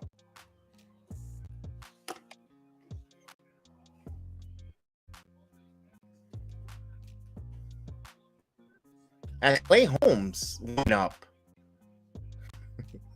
Bring them all. We're going to burn them out. In the words of Seth freaking Rollins, burn it down. Here comes the pitching coach, Matt Blake. Oh, God.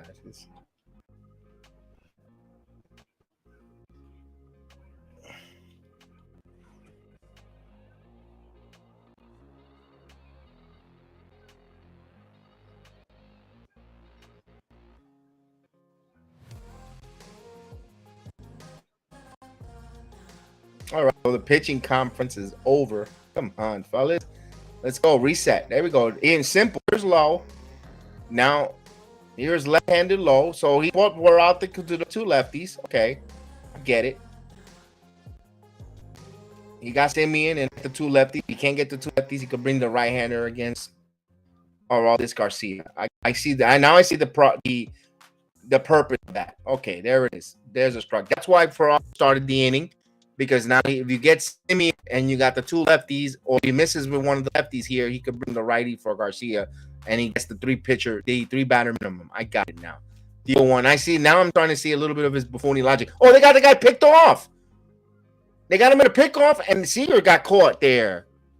So Prata helped himself out there. Big out there. Where was he doing for Seager? Seager only has one stolen base there. He just totally fell asleep. He wasn't going anywhere. He just fell asleep there. Wow. He gets caught stealing. 1, 3, 4 on that out.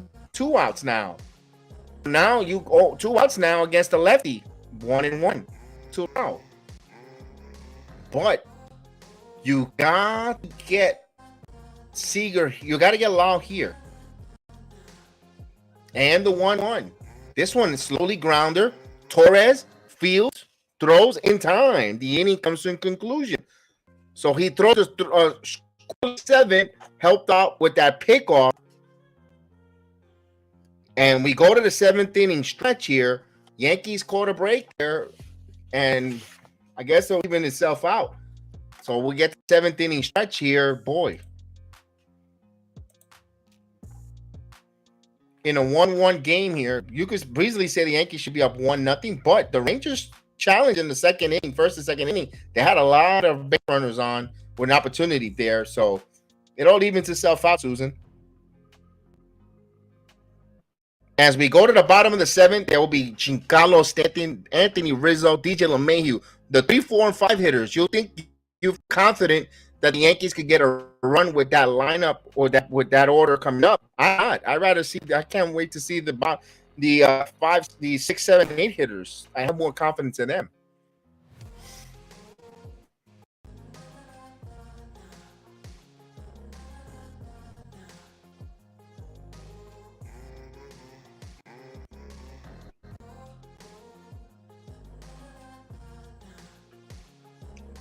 Let's take a look at what the Mets are still. Top of the 6th inning. It's still 2-1. Mets are struggling offensively. And they're 2 outs in the top of the 6th. So they're about to send that to the bottom of the 6th.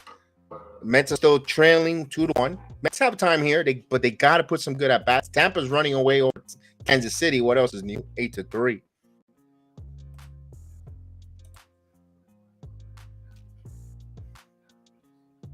That was a good pickoff. Seager just got caught napping there.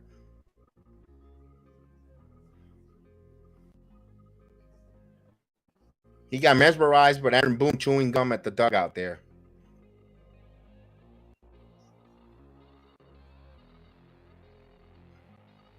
Look at those Cincinnati Reds. Extended their lead now 9-7, top of the 6th inning on the Atlanta Braves. That's a good matchup there because the Reds are phenomenally red hot against those league leading American National League East leading Atlanta Braves. Boy, that's why the Mets, I know the Mets are 14 games out of the division, but boy, really need to start picking up here. And right now, the Reds are doing them a minor favor. They need to now do their own and beat the Phillies, who's ahead of them. They have to win that game.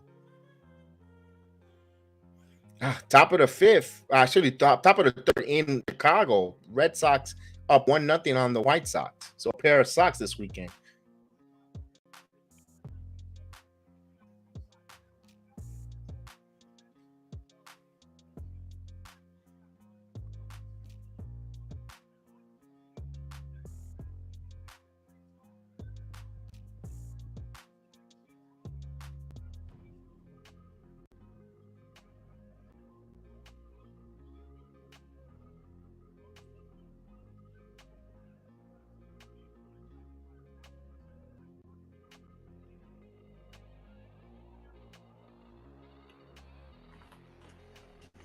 So we wait here. We're waiting for the bottom of the seventh inning to start. Of course, they're doing God Bless America and taking out to the ball game. We'll wait for that.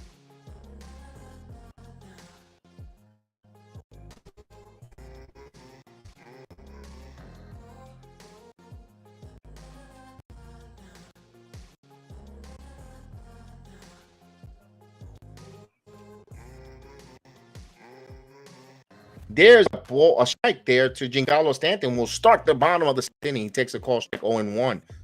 He is struggling. So let's see. Stanton. He's due one of these days. 1 ball strike. But Dunn has been phenomenal, missing, matching, in out with 3 pitches here for Dunn. Has a 1-1 count. And the pitch. Swing and a miss. 1-2. So he's pitching deep into the 7th inning here. Quality start for the Rangers here. And the 1-2. 2-2. And right now, the Yankees already used 3 relievers, possibly their 4th. And while Texas has got their starter in there. Big difference. And of course, Bochy has these guys going, working the 2-2. Strike 3. Come on.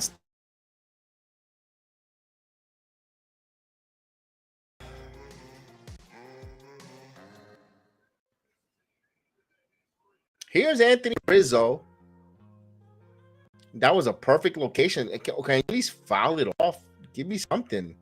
Here's Rizzo. And he fouls it 0-1. Rizzo looks like he's in a hurry too.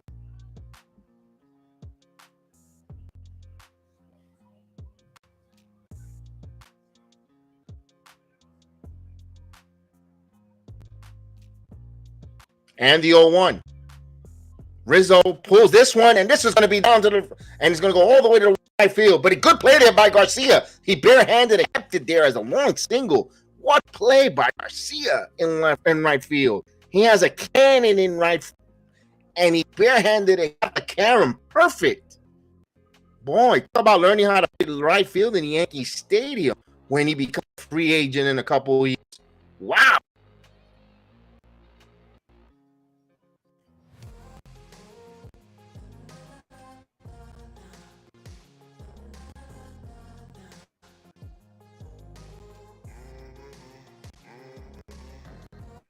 LeMahieu fouls it off.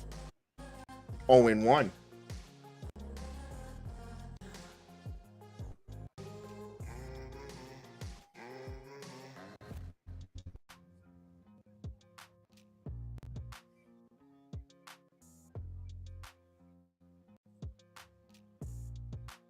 The 0-2. Check swing. 1-1.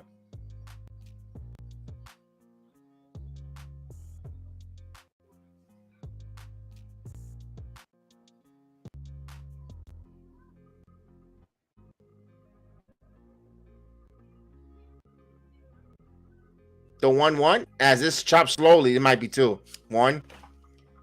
It's a double play. So we go to the 8th. Even at 1. Wow.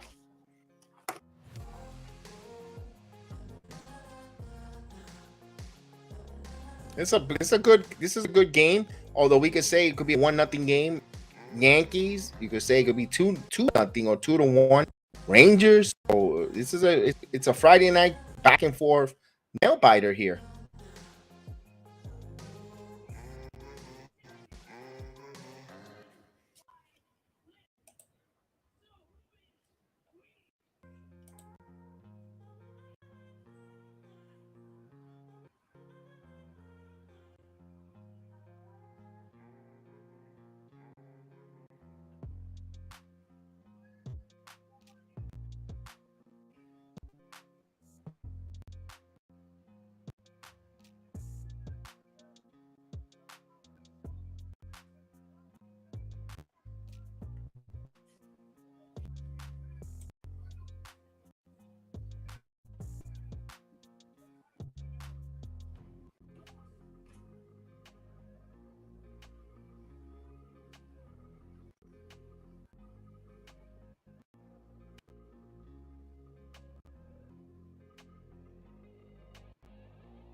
Well, here we go. Fourth pitcher for the Yankees ready. Here comes the fourth pitcher, Clay Holmes, coming in. And then watch tomorrow. We don't have anyone. Open budget.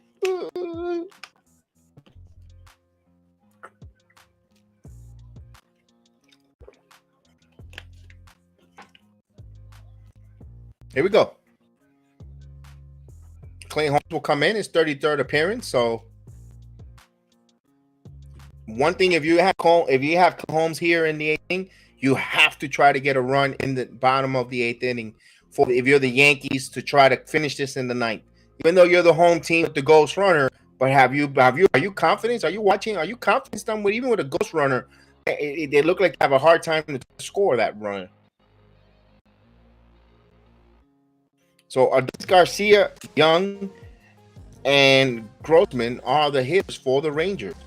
And we're all in at 1. There's a pitch for a strike. 0-1 to Garcia. Now Garcia's 0 for 3, a strikeout, ground out, and fly out.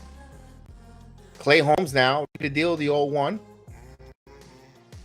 Down low, 1-1.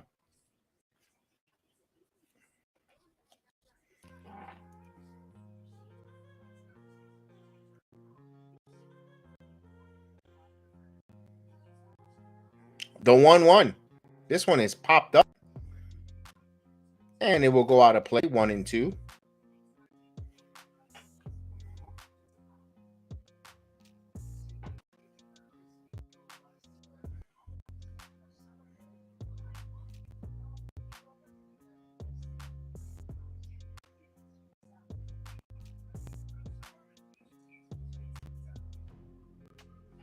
And the 1-2. Ooh, just missed. Sweeper 2-2. Missed. Backdoor. Should have got the inside corner. Boy, Chris the Flash is missing in action. Hope he's okay.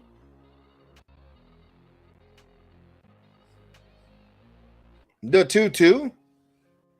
This one is in the air. Left center field in Death Valley. And makes the play. 1 out.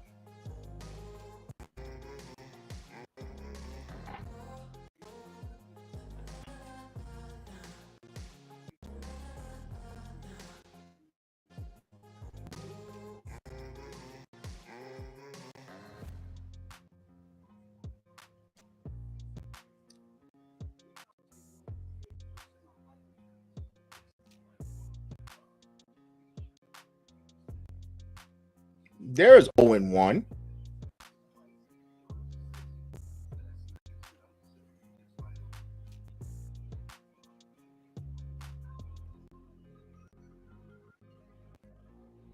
And foul out of play, 0-2.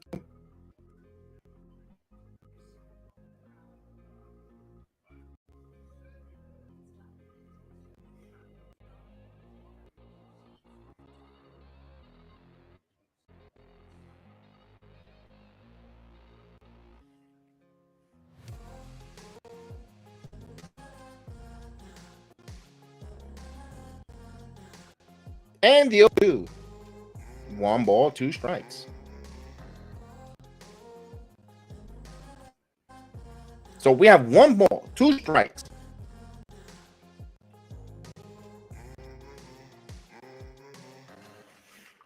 The 1-2 down low, 2-2. As we want to say hello to our friend Aiden. We don't see Aiden Davia, who always sees him in the chat. He is at the game. He wrote earlier that he was going to go to the game. He wants to go get that Captain America Derek Jeter bobblehead, and he is there in attendance with his father. So Aiden, I know you're going to the game. Have a chicken tender and a shake on us. The 2. This in on the air. Line, and this is going on, run, and McKinney can't get there. This is going over his head, up against the wall. 1 out double. Here we go.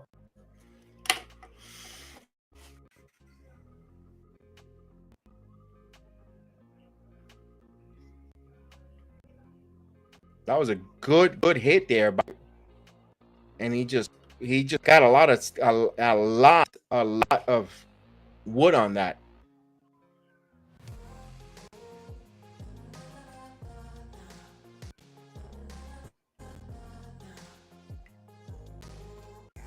Here's Grossman now.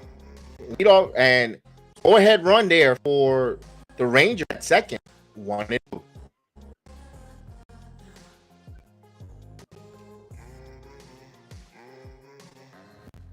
So these Rangers are elevating that sinking fastball on Holmes. And that's not good when you have a sinker pitcher. You want ground balls here, not those balls in the air. 2-0.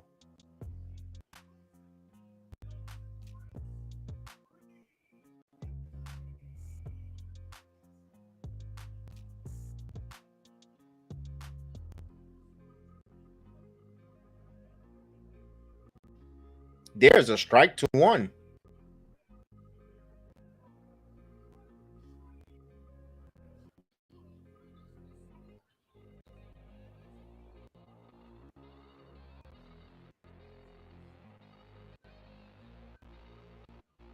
And the pitch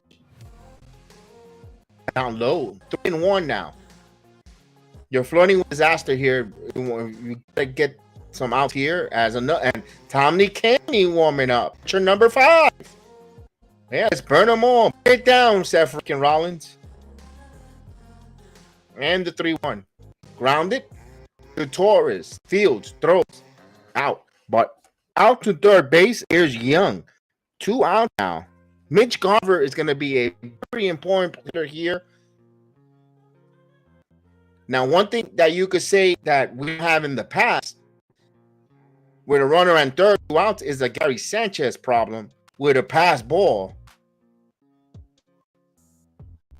Here's Garver. You just got to concentrate on this here, and you get out of the inning with preserving the 1-1 time, the pitch. And the ball gets away. Oh, my God. As I said that. The ball squirts away, but Trevino gets it. Holy moly.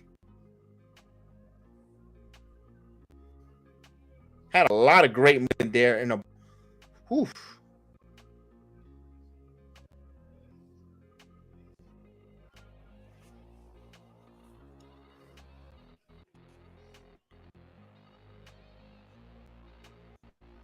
So Jonah Heim didn't come in here. 1-0. 2-0. He's really trusting Garver. He's going on a hunch. Because you got Jonah Heim, you have Josh Schmidt, Huff, and Janowski. Pitch, grounded, and there's a base hit, and he trusts his hitters. Just like that, Rangers take a 2-1 lead. He makes Bochy look like a genius.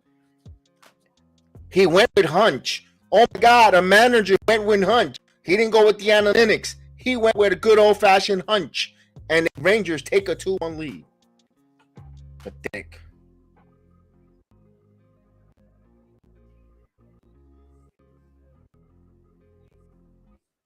Rangers take a 2-1 lead here in the 8th inning. Ugh.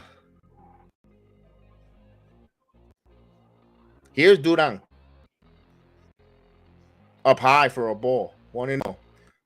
So you got 4 relievers in.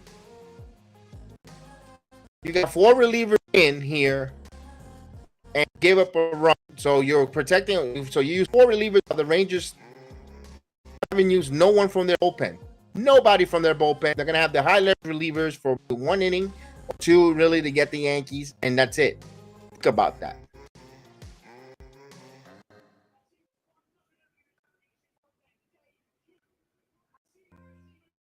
There's a strike. 1-1. Yeah, forget about tomorrow. That this tomorrow, if the Yankees, if they don't come back and win this game here, tomorrow is you chalk up. If I know Garrett Cole, but man, you're gonna have bullpen, no bullpen to get calls. There's a strike. 2-1. 1-2. Excuse me, backwards.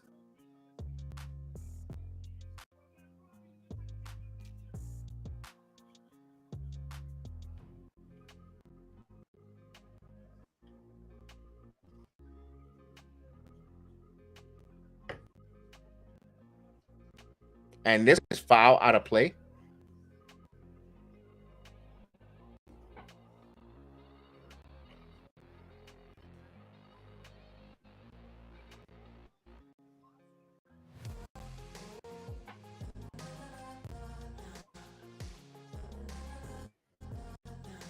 Here's the 1-2.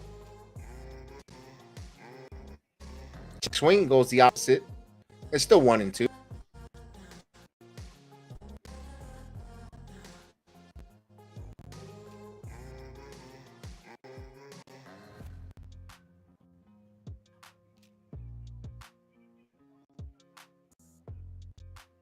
So we have a 1 ball, 2 strike count to Duran as time is called by the batter. And calls time.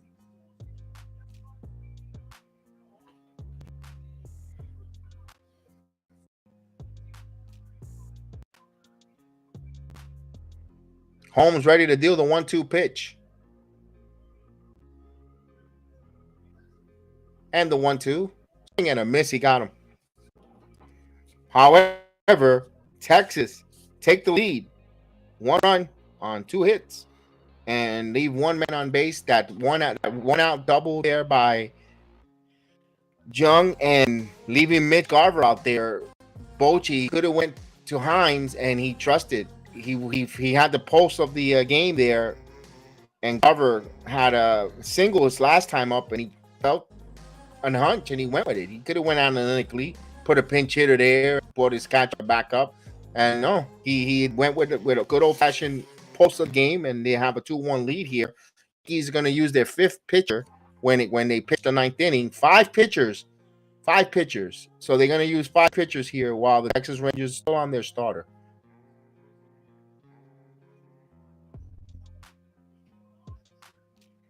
For the Yankees, they'll have Isaiah Kiner-Falefa, Billy McKinney, Jose Trevino. They're going to have a chance here to try to tie. I think this is going to be honest with you guys, I hate to say this. I think this is the best opportunity the Yankees have to try to tie the game here in the 8th inning. Because even with the top of the lineup, I have no confidence with the top of the lineup to get anything done other than Bowers.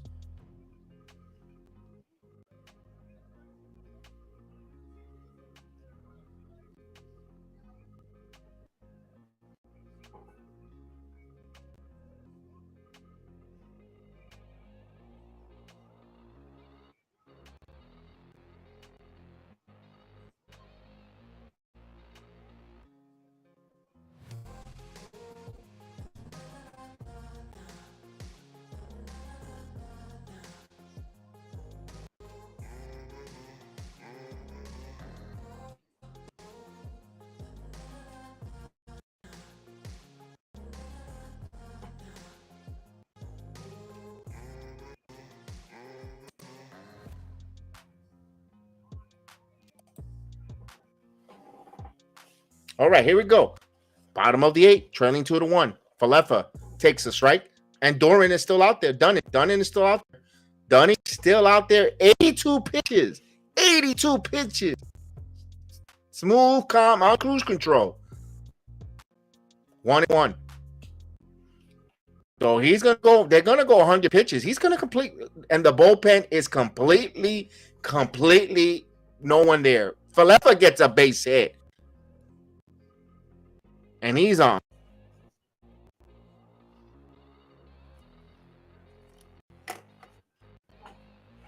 Leadoff man on here. Now, you know me, I always tell you guys, run, run, run. Here, I'm going the opposite. You're down by 1 run. Your outs are limited. You have to play now. You put yourself in that position. You can't be aggressive. You can't run yourself out of an inning. So, here, let's see. Here we go. McKinney, swing and a miss. 0-1. So, you gotta... You might want to do a hit and run, but you can't run yourself out of an inning. You got to be careful here. That's why you had the early game to do those things, and you choose to. Here's the pitch. Up high. No, 0-2. So they call a high strike. So McKinney down in the count, 0-2. So that's his 5th career start of 7+ innings for this kid. 7 2/3 is high against the Anaheim Angels. This one is lined. And there's a base hit down the right field. Let's see KKF turn. He's going to third. McKinney at first. Yankees got something cooking. First and third. No one out.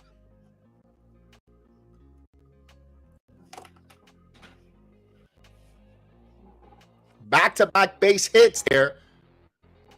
So McKinney got a nice breaking ball, and he stood with it. And the middle plate, he got good extension there, and he elevated. He got it into right field. First and third, no one out.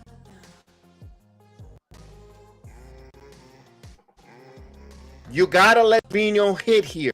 You don't need to go with a pinch hitter, and he's gonna go. Oh my goodness,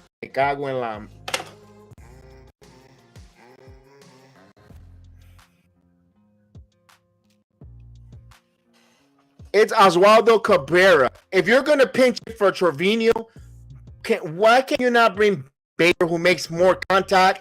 Cabrera strikes out so much. Come on. You got Bader, who you can't double up either. What are we doing here?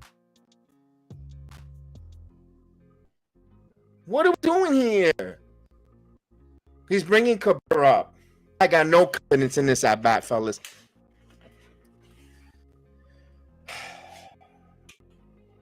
Here's Bochy. Here's Bochy. He's going to make a pitching change. So he was waiting for Cabrera. He announced, smooth. He'll go to the left-hander. First third, no one out. Yankees trail by 1.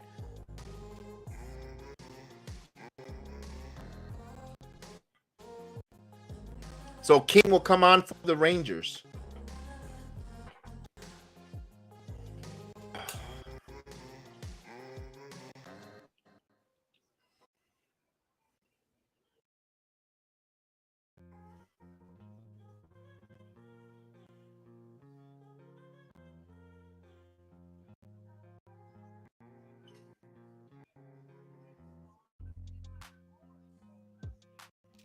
So we're waiting for the pitching change. Waiting for the pitching change here.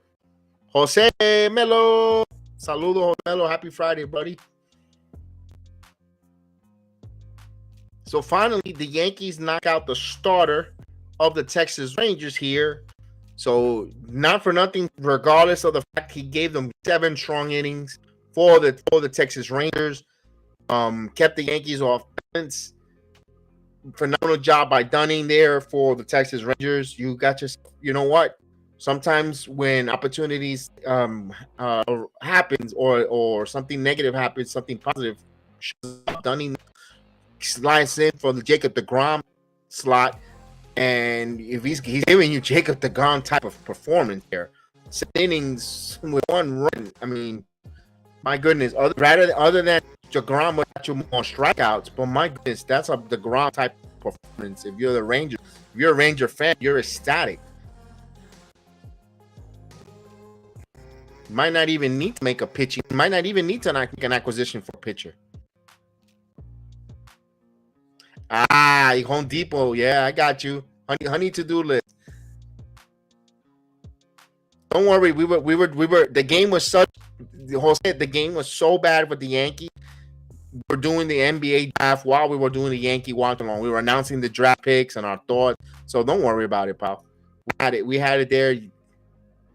We had it covered. Why is Higashioka have a helmet in his hands? Oh my God.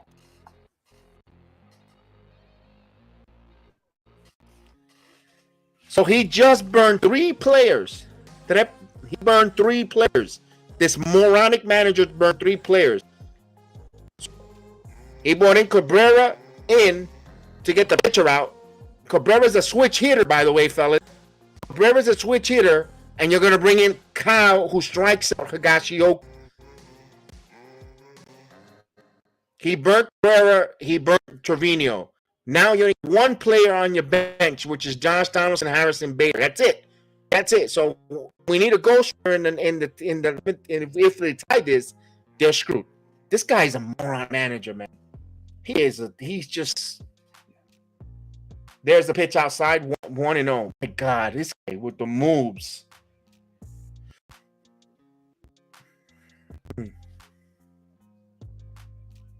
Absolutely, he doesn't want to come to the Knicks. Oh, because of the CAA connection. The 1-0, 2-0. So what's gonna happen if they walk Higashioka? Gonna get a pinch runner and burn another player? All have arms. Texas has some good arms out there.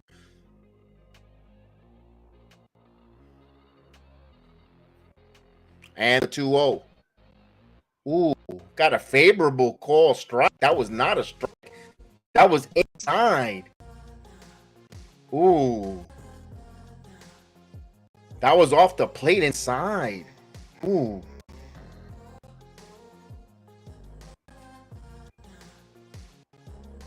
The 2-1. This one lifted in the air deep.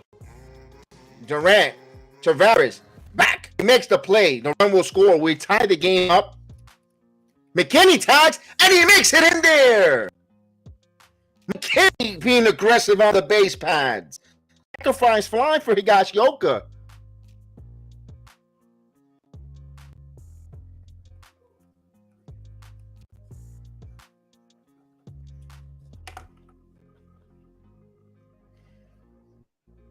So runner at second now. Billy McKinney. Yeah, he is. He is the worst manager in baseball when it comes to substitutions and matchup. He is atrocious. He makes Jeff Saturday look like a genius in the football field. Here's Volpe. Volpe fouls it. 0-1. Can Volpe become a Friday night hero?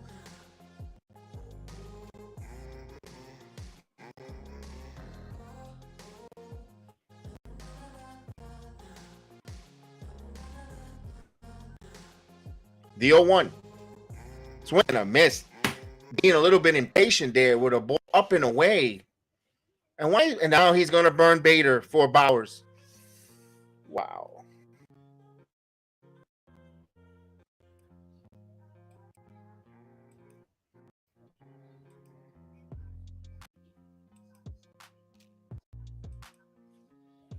Ball 2. Strike 3. And the thing is, you don't have a shortstop. You don't have a shortstop no more because you burn Oswaldo Cabrera. If anything,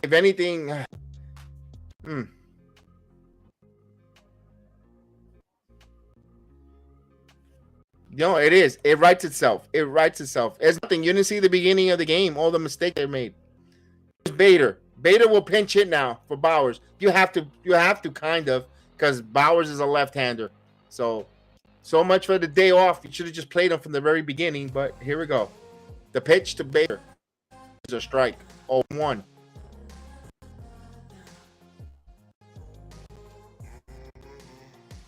Can Bader come up big hit? Can it be a master tonight?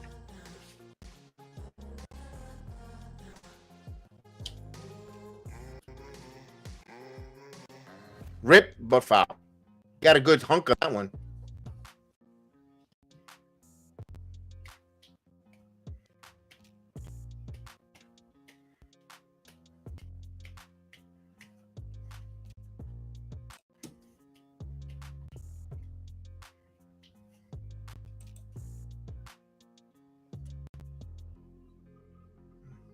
And the 0-2. Line drive to center field, but center fielder was playing perfect in shallow center for the final out. Yankees tie it, and boy, did they tie it with this by the skin of their teeth there. And we're all leaving 2-2 there. 2-2. We go to the ninth inning for the fifth reliever for the Yankees tonight. Will be probably Tommy Kahnle. The Yankees with 5 relievers, so they better win this in a walk-off fashion, because I don't know who they have left tonight. Chasing a tie game.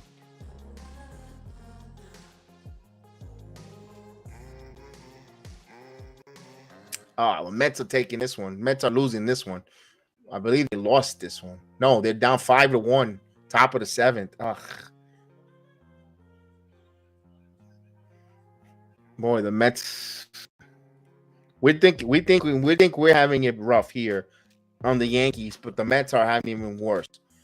They're taking it worse. That's another team that, my goodness, oof. And the crazy thing is, I would love their manager to manage my team. That's the funny thing about it. The Met fans can't stand. The Met fans can't stand Buck Showalter. They want Buck Showalter fired. And meanwhile, it's not him. It's a bad roster construction. They don't execute. And boy, I would love to have Buck Showalter as my manager here, managing this club. We would be at least 1 or 2 games away from the Baltimore Orioles, if you ask me. You know, those games that the Yankees lost because of Boone's stupidity, I think, or maybe it might have been a different ripple effect because he wouldn't have mismanaged the bullpen. But Severino, so it's Severino pitching tomorrow. Severino's no picnic for you to get you 7 innings. He might be by 5. I don't know. Michael disappeared, Maria. I don't know what happened to him. He disappeared. He said he wasn't going to watch the Yankees no more, and he's keeping true to his word. Yeah, it was a good one there. Mello, I thought the Dallas trade was pretty decent. You saw that we have Obi Toppin's brother on the team now. So we got the Toppin brothers. Hopefully, you know, I don't think he'll play. I think Toppin will be playing in Westchester League. I don't expect him to be part of the new Knicks season, but be part of the Westchester Knicks and maybe, you know, some open up eyes here for when new head coach next summer come in may want to play Toppin. Because I don't think with Tom Thibodeau, I don't think he'll play. So Falefa moves to left, Kenny to right, and of course Bader will go center. Higashioka will be behind the plate. The only lone substitute is Josh Donaldson. That's your only left player on the bench. Pitch. There's a bunt and there's a strike. So Kahnle, 5th tonight for the New York Yankees. Clarke Schmidt pitched well. He should have been in line for the win. Of course, a misplay in center field by IKF. Allow them to tie the game. Rangers took the lead in the 8th inning with Bochy playing old-fashioned baseball, not analytically driven. Allowed his catcher to hit, and he got a 2-out single. The pitch, 1-1.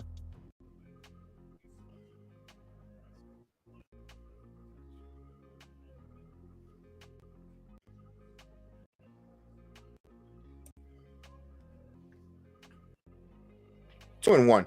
I don't think Obi will be traded. They got his brother. If anything, I think Tibbs is the one that might be going during the season. Yeah, because Leon rose his family to the Toppin family. I believe those are his god kids. 3-1. So that's an interesting develop there, Jose. Those are, I know Toppin is his godson. I don't know what the other Toppin brother is to him, but they're family. At the end of the day, so a two-way contract to play for the Western Knicks. He's in the Knicks organization. Like I said, that's why I said I could see the other Toppin brother playing when the new head coach arrives next season. The 3-1. There's a strike too. I hope I'm wrong. I hope Thibodeau stays. I don't want Thibodeau. If Thibodeau gets 10, it's because we're not doing good. So I don't want Thibodeau gone, because that means we're going to waste another season of not getting close to the playoffs, to the NBA finals, that good stuff. This one is grounded slowly, short. Volpe fields, throws, hard throw, and what a play there by Rizzo with a stretch. For the first out there.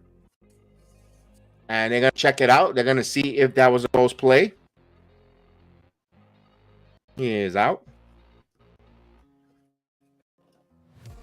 That was not a play there. Good arm. I know they were talking about Volpe not being a strong arm at short, but, you know, there was a good play there.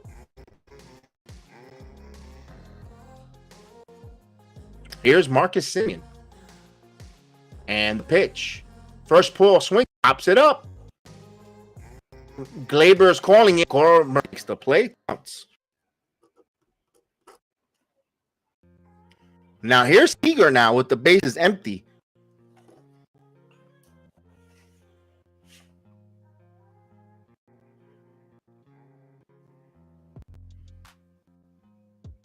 Here's Seager for 3.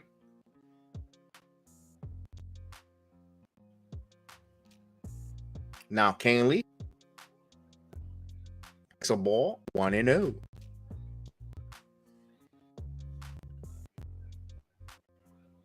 So we're in the top 9th inning, 2-2, two runs for the Rangers, 2 runs for the Yankees. Turns one. This one's going to drill to right field off one hop off the ball. McKinney plays, throws the play to second, and that was off the line. It's just in. Seager with a double, 2-out double for Corey Seager.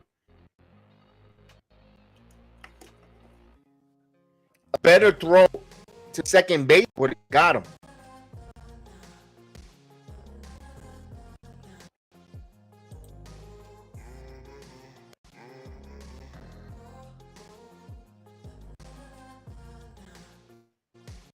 Yeah, I guess I remember that 95 with, I think he got it with Ewing.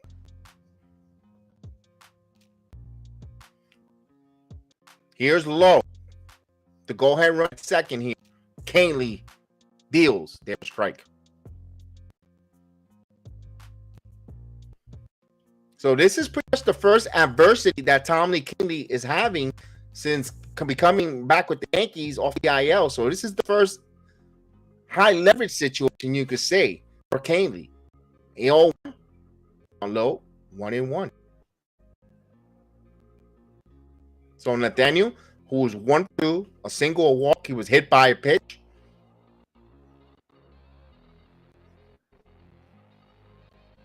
One ball, one strike. Go ahead, runners at second.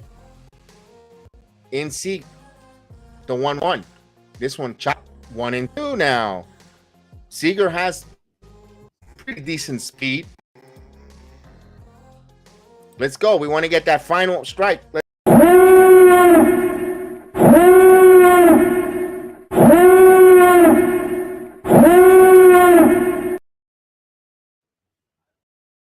We got a 1-2 pitch on its way from Canley. Here's the pitch. Struck him out.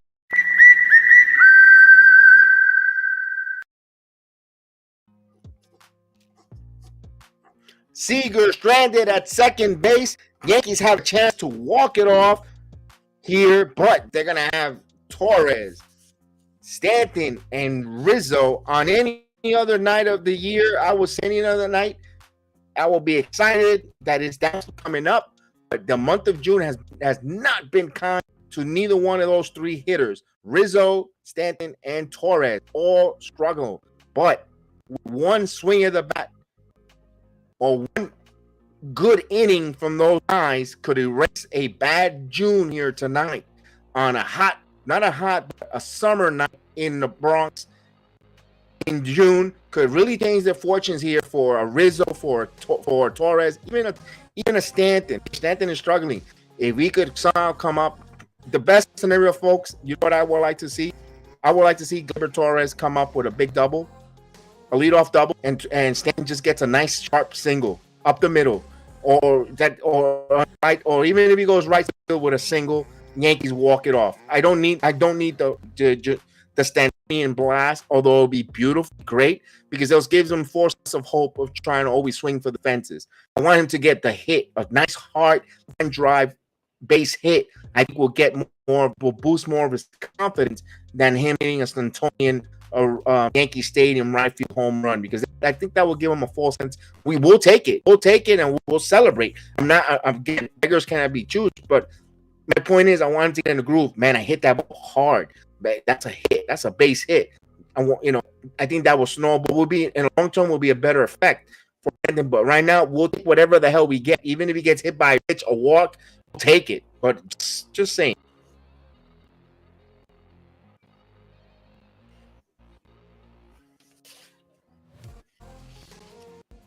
All right, here we go. 2-2 game here.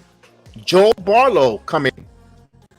His 10th game with a 2.57 ERA, and he's 7 innings pitched. He's given up a home run, a walk, 6 strikeouts.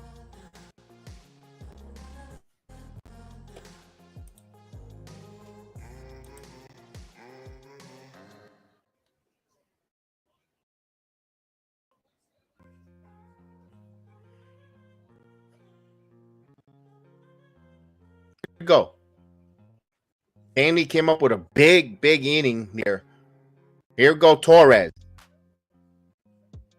Torres 0 for 3. And here's the pitch. He's swinging at the first pitch, swings and misses, 0-1. Another one wants to try to walk it off. Just get some at bats. Hit the ball. Hit the ball up the middle. Line drive, guy. Let's go.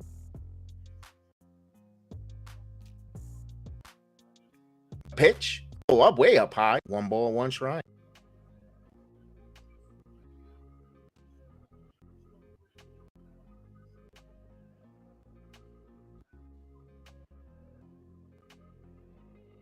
The 1. Swing and a miss. 1-2. Torres misses the slider.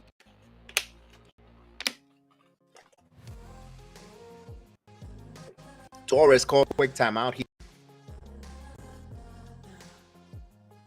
Mets trail 5-1 now, top of the 8th.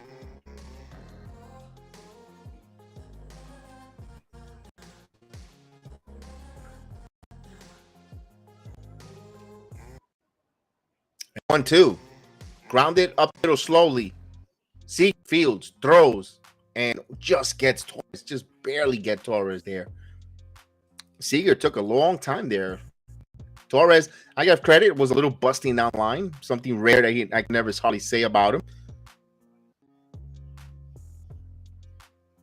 Now, here's Stanton 0 for 3. He is struggling for 48, returning from the injury list. But he could just get hot for a moment. Oh, but he swings at the first pitch, backs into the shortstop, gonna toss it over to a. Wow.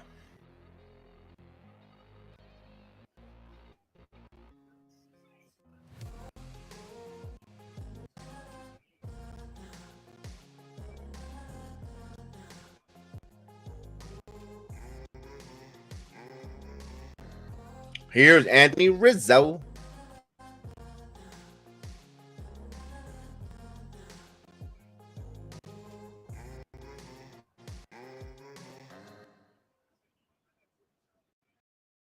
There's a strike 0-1. Rizzo.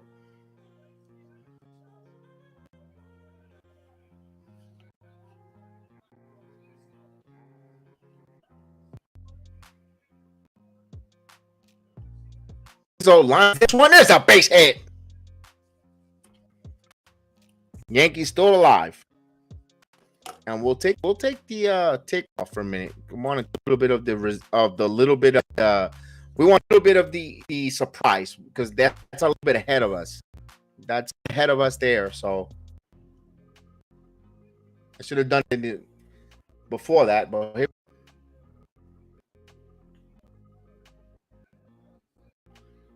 we'll bring up DJ Mayhew.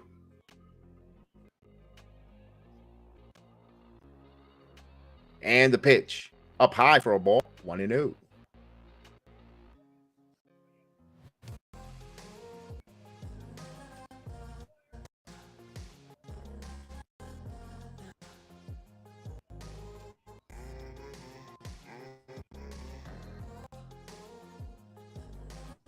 The 1-0.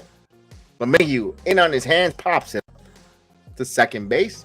Simeon there, and we were free baseball. The game is tied at 2-2 here. Yankees lead runner stranded at first base now. We go to the extra innings, and Nate Lau will be runner at second base. You're going to have Aroldis Garcia, Josh Young, and Roby Grossman.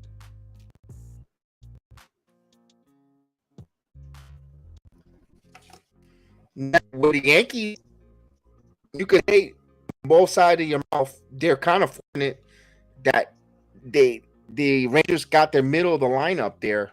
Well, nuts. Why? Didn't you see they hit? Correct. But it takes away the small away from the Rangers. Aroldis Garcia, now, you know he's not going to bunt. He's going to try to knock that run in. The Rangers are going to set up a big inning. If Yankees could get out of this inning, no runs, they have a chance to walk it off due to the fact they won't be able to play small ball. But then the other side of the coin, have LeMahieu, the goal runner, but you got the Yankees have the small ball opportunity guys like Isaiah Kiner-Falefa, McKinney, and Higashioka. Unless if the manager does something goofy and put Dawson in when an opportunity for RBI and Dawson's going to go in there and strike out. I mean, you could see it also happening. But right now, let's worry about here the top of the 10th inning, where the Yankees have an opportunity here. We'll see who is the pitcher. It's going to be the Michael King will come on. Pitcher number 6.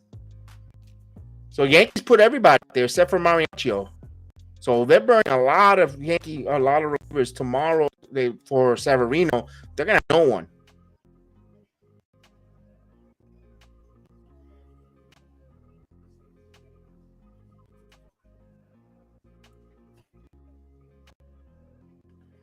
So Dane 7 innings pitched, 5 hits, 2 earned runs. Clarke Schmidt 5 in the third inning, 6 hits, 1 run, not earned though. And he had 1 walk to 3 strikeouts.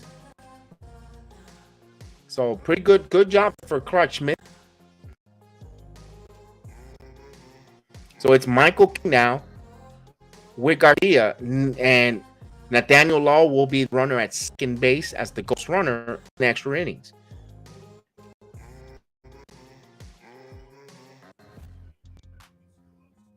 King with 1-3 record with a 3 RA and 39 innings pitch. So he's been struggling a little bit lately. Here we go. There it is.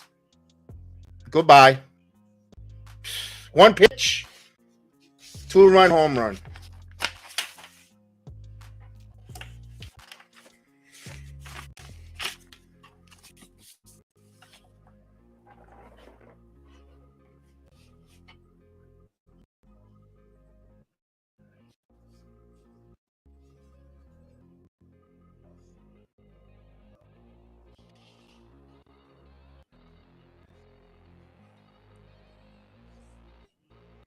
So it's a 4-2 game now. It was a good game up to the 10th inning. Yankees had opportunities to win this game, could not execute it. We go back to the stupidity of the manager in the 9th inning, burn a lot of pinch hitters, hitters where they could have used it for all the other different things. His substitute pattern is atrocious when it comes to for pinch hitters. We burn all our relievers. No, we've seen everybody but the kitchen sink here tonight, and of course he leaves you. When you do that, you only left with Michael King, and Michael King is a 6th, 7th inning pitcher, a 7th, 8th inning, not a high average pitcher. 2-1 now, and now he paid for it. One pitch, boom, 2 runs are in. And I thought, you know what, they're gonna set up well. They got the ghost runner, and these guys are gonna be swinging for the fence here. And what happens? Boom, they did. And kudos to Garcia, who just took it 374 foot line drive home run there, middle of the plate, and he didn't waste a minute.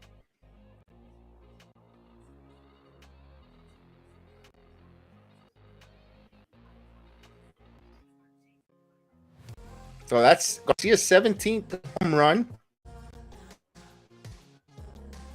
And got 60 RBIs for this year. He got a hanger. That's why you can always go jump into your bullpen. Because you run into the bullpen, you don't know what they're going to throw. You don't know how effective they are.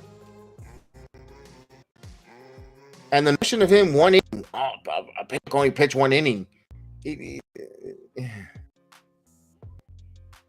Strike 3 call, first out away. 1 out. I mean, it's like it took the whole wind out. It took the whole wind of the game. The Yankees, terrible.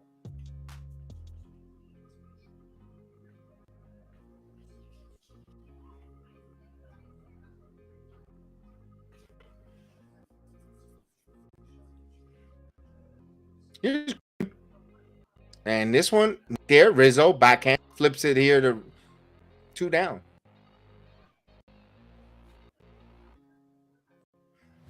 The 2 outs now. Here's Clarke.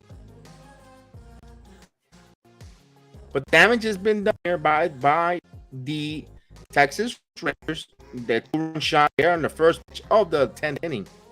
So they did not waste any time. They're not wasting any time. They want to get this game done.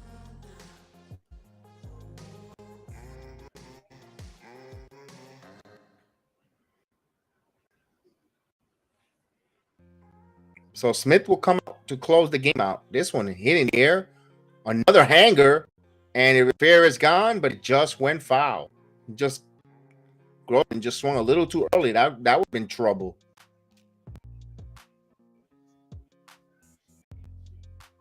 Yankees to get me a reliever, a closer who throws fastballs and split fingers. Don't want to see a closer that throws sliders. Every time there's a closer with a slider, they always get hit with the home run. They always give up the home run. The slider's the trickiest, terrible pitch for a closer to try to get. It's not effective to, especially want to close out games. Always giving up home runs. Always hanging sliders. Give me someone, you know, that just throws me has a fastball swing and a miss 0-2. God, but the damage done with fastballs and a breaking ball, not a breaking ball, but a splitter, and made a changeup. Other than that, gee, we had one, but we ruined him because of a damn catcher who couldn't catch, who had to catch with it in the ground. And now this Chapman, I swear I'm gonna die on this anthill. Gary Sanchez ruined for all this Chapman. You could see he's doing one in Kansas City.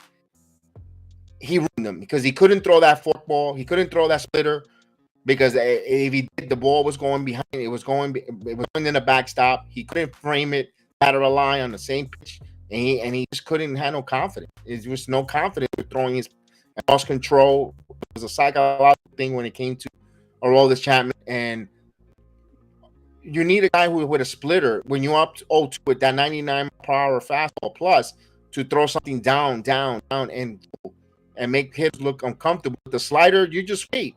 And if it's in there, you see it gets shot, home run. Mark Wahlers. Give you a bunch of closers that had sliders, and all they do is get beat. You remember them when you remember the great history in not Yankee, but in any World Series home run was all for a damn slider.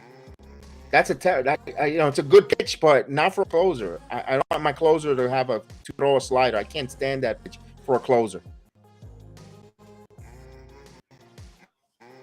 So Will Smith will replace Barlow here. Yankees up by 2, but they'll have a ghost runner at second base. Will be DJ Mayhew, but you'll have the bottom of the line, the contact hitters, who I told you I'm confident with them to take the game. But they're down by 2. It's gonna be a tough ask for the bottom of the lineup to get 2 runs. If it was 1 run, I would have said, you know what, it is. But let's see what Falefa will do here against Will Smith.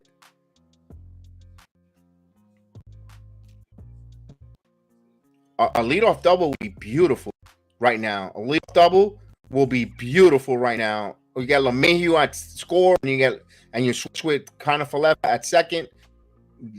Right now, if you're the Yankees, I will sign for that right now, this moment. I want a Heim behind the plate.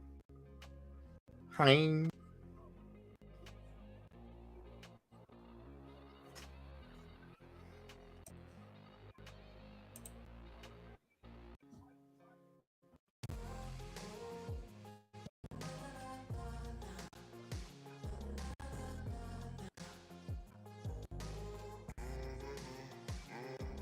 Here's Falefa.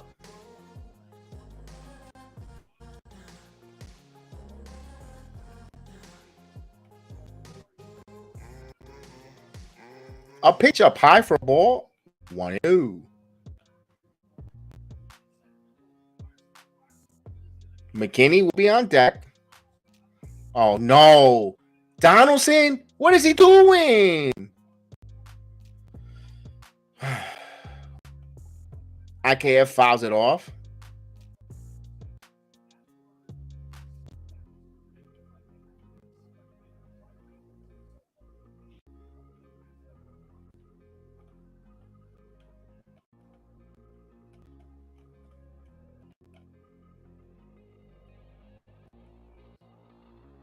For left swing, did he go?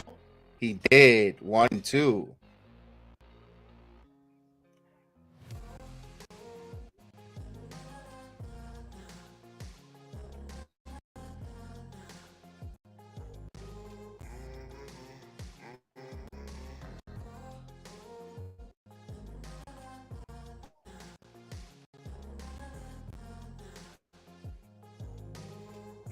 This one, Falefa line loops this one. Oh, right in there. Did not stay. It stood up high up. Did not drop. I thought it was going to die. Nope.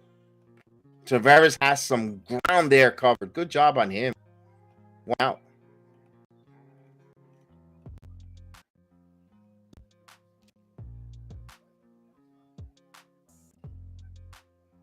McKinney has been the hottest hitter for the New York Yankees, and he's going to bring Donaldson. I mean, right there. I waved the white flag.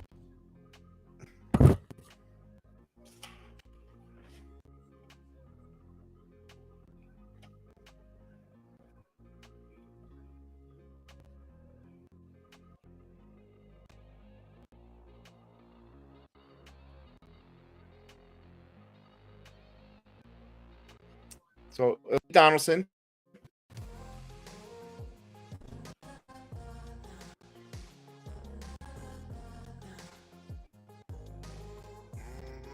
And the pitch to Donaldson. There's a strike.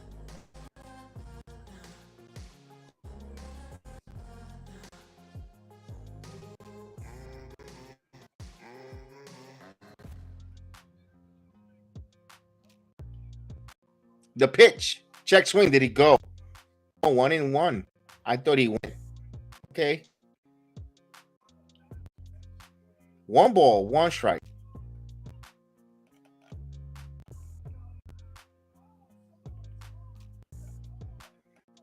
Oh my God, Jerome. No, hang in there. 2. Oh, there's a bad strike call there. Ooh. It's an overused bullpen, Jerome. You're right. You're right with that. That's a very excellent statement there. Here's 1-2 to Donaldson. Swing and a miss! Donaldson. You should have left McKinney. I told you I waved the white flag.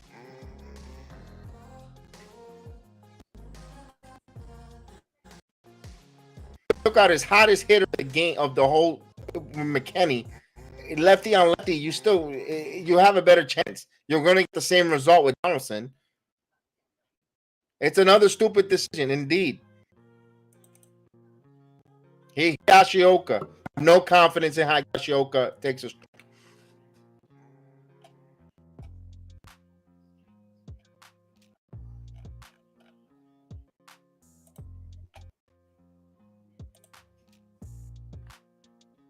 One ball, one strike.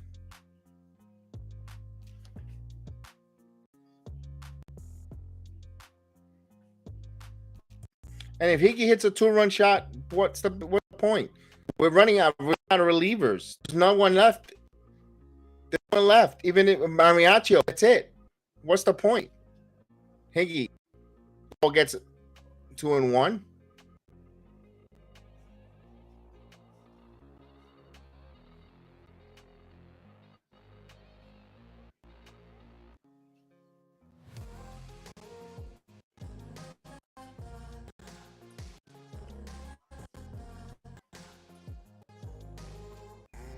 The 2-1.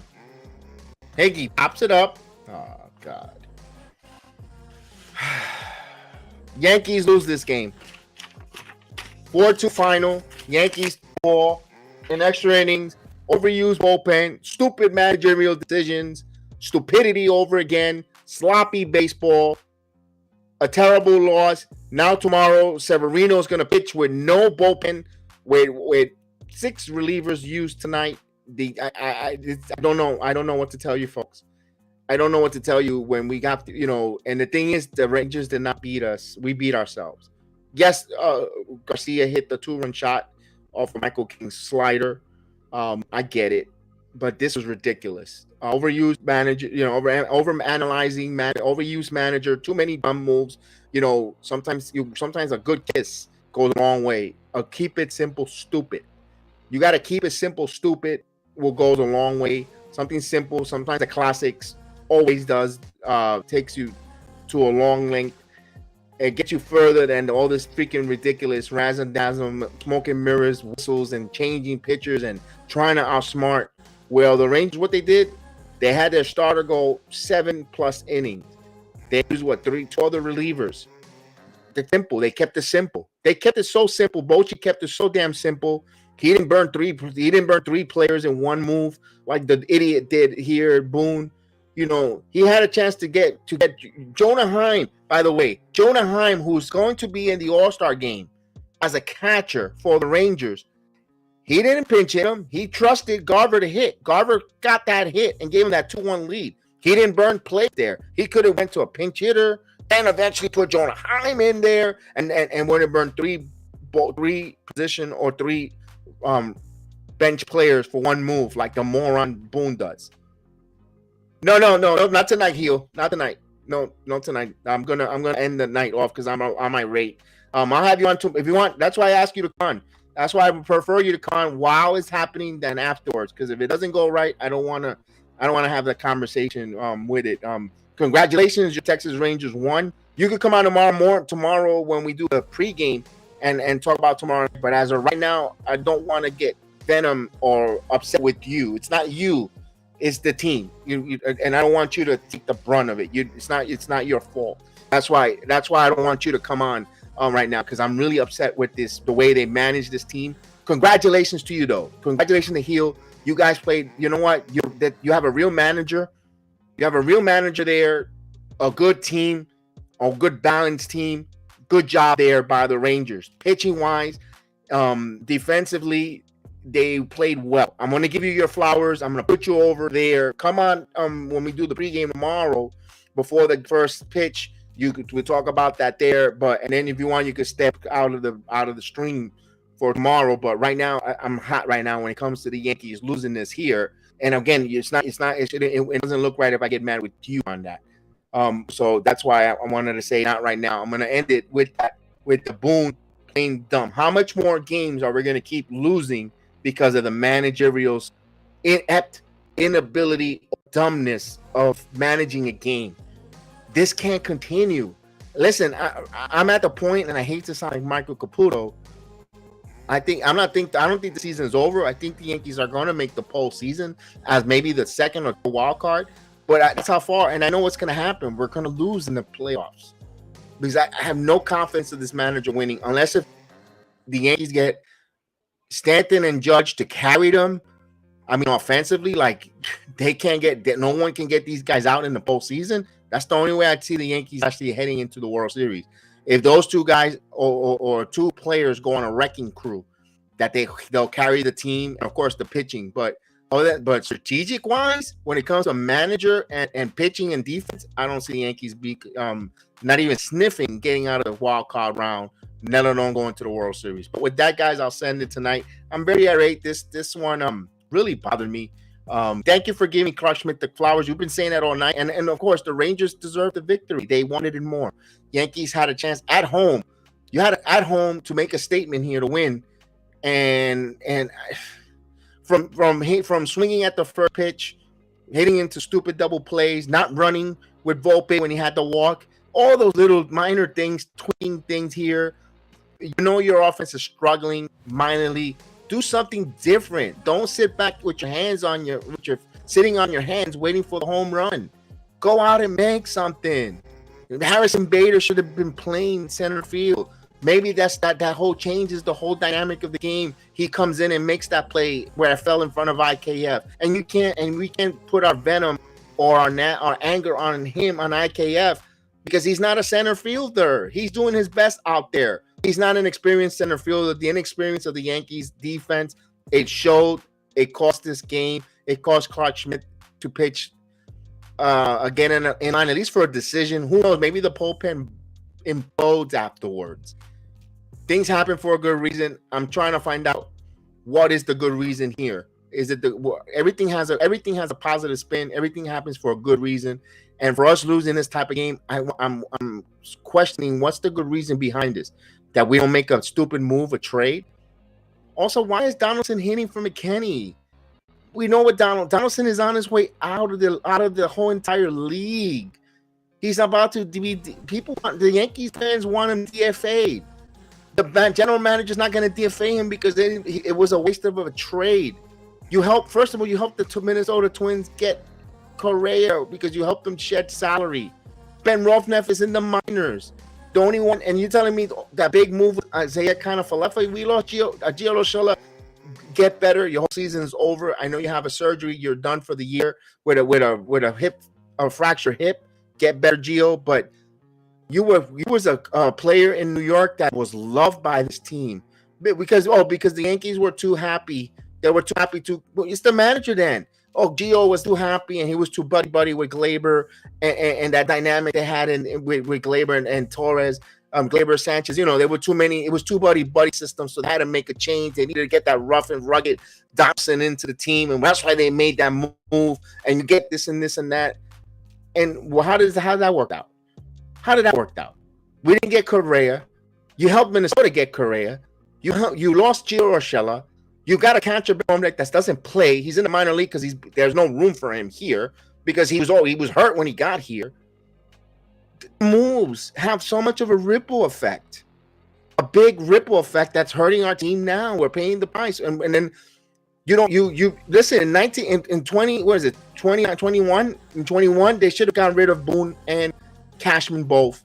They should have said, you know what, this is not working. We need a new voice. We got to move, and now we're stuck with him. We're stuck with him maybe until the end of the year. We're stuck with him. Regardless of the fact we're stuck with him, this should have been the second year of Donald Arthur Mattingly as the manager of the New York Yankees. He should have been the damn manager of the Yankees and he should have been managing the team. We should have had a different voice, a different general manager, and it's not gonna happen. So as much as I bitch and complain about it, it's not gonna change. We're bothered. I'm hot and bothered that we lost. But guys, man, don't let this kill your Saturday night, your Friday into Saturday. The Yankees will play tomorrow, 4 o'clock. We'll be back on. We'll have Heel come on. We'll give Heel. We'll come on a half hour early. We'll give you a segment just for you all alone because you are part of this channel, but I just didn't want to seem like getting mad with you there. So you'll definitely come on. Rodon is a ghost. There's so many issues with this team. Of course, so tune in tomorrow. The game starts at 4. We'll probably be on at 3:30. I want Heel to have his pound of flesh. Heel, of course, Western Baseball is part of this channel, but he's a Ranger fan. I just didn't want to go back and forth or see I'm mad with him. So Heel, have a great night. Maria, thank you. Steve, Jose Mello, everyone that's watching us. You know, Jerome in the Philippines. It's Saturday morning. I know. Hopefully your breakfast didn't give agita with this Yankee loss here. I mean, my goodness, waking up on a Saturday after your day off from work. Mr. Davar, thank you so much. Boy, this is going to take a tough cigar tonight. It's going to be a nice cigar in my pouch, in my Porsche, just to relax, because this is a cigar and a couple scotches tonight, because this was a bad one. Steve, I know the Mets are losing, and my goodness, I feel for you. You know, thank you for our Friday night joining me, making my Friday night special, man. It's a freaking wonderful Friday night. Besides the Yankees losing, I'm going to sit down and have a cigar, and then I'm going to watch SmackDown. So, guys, have a nice night. We'll see you tomorrow afternoon. Peace. It'll be a 3-1. Swung on and driven down the right field line. Fair, the game is over. It's a fair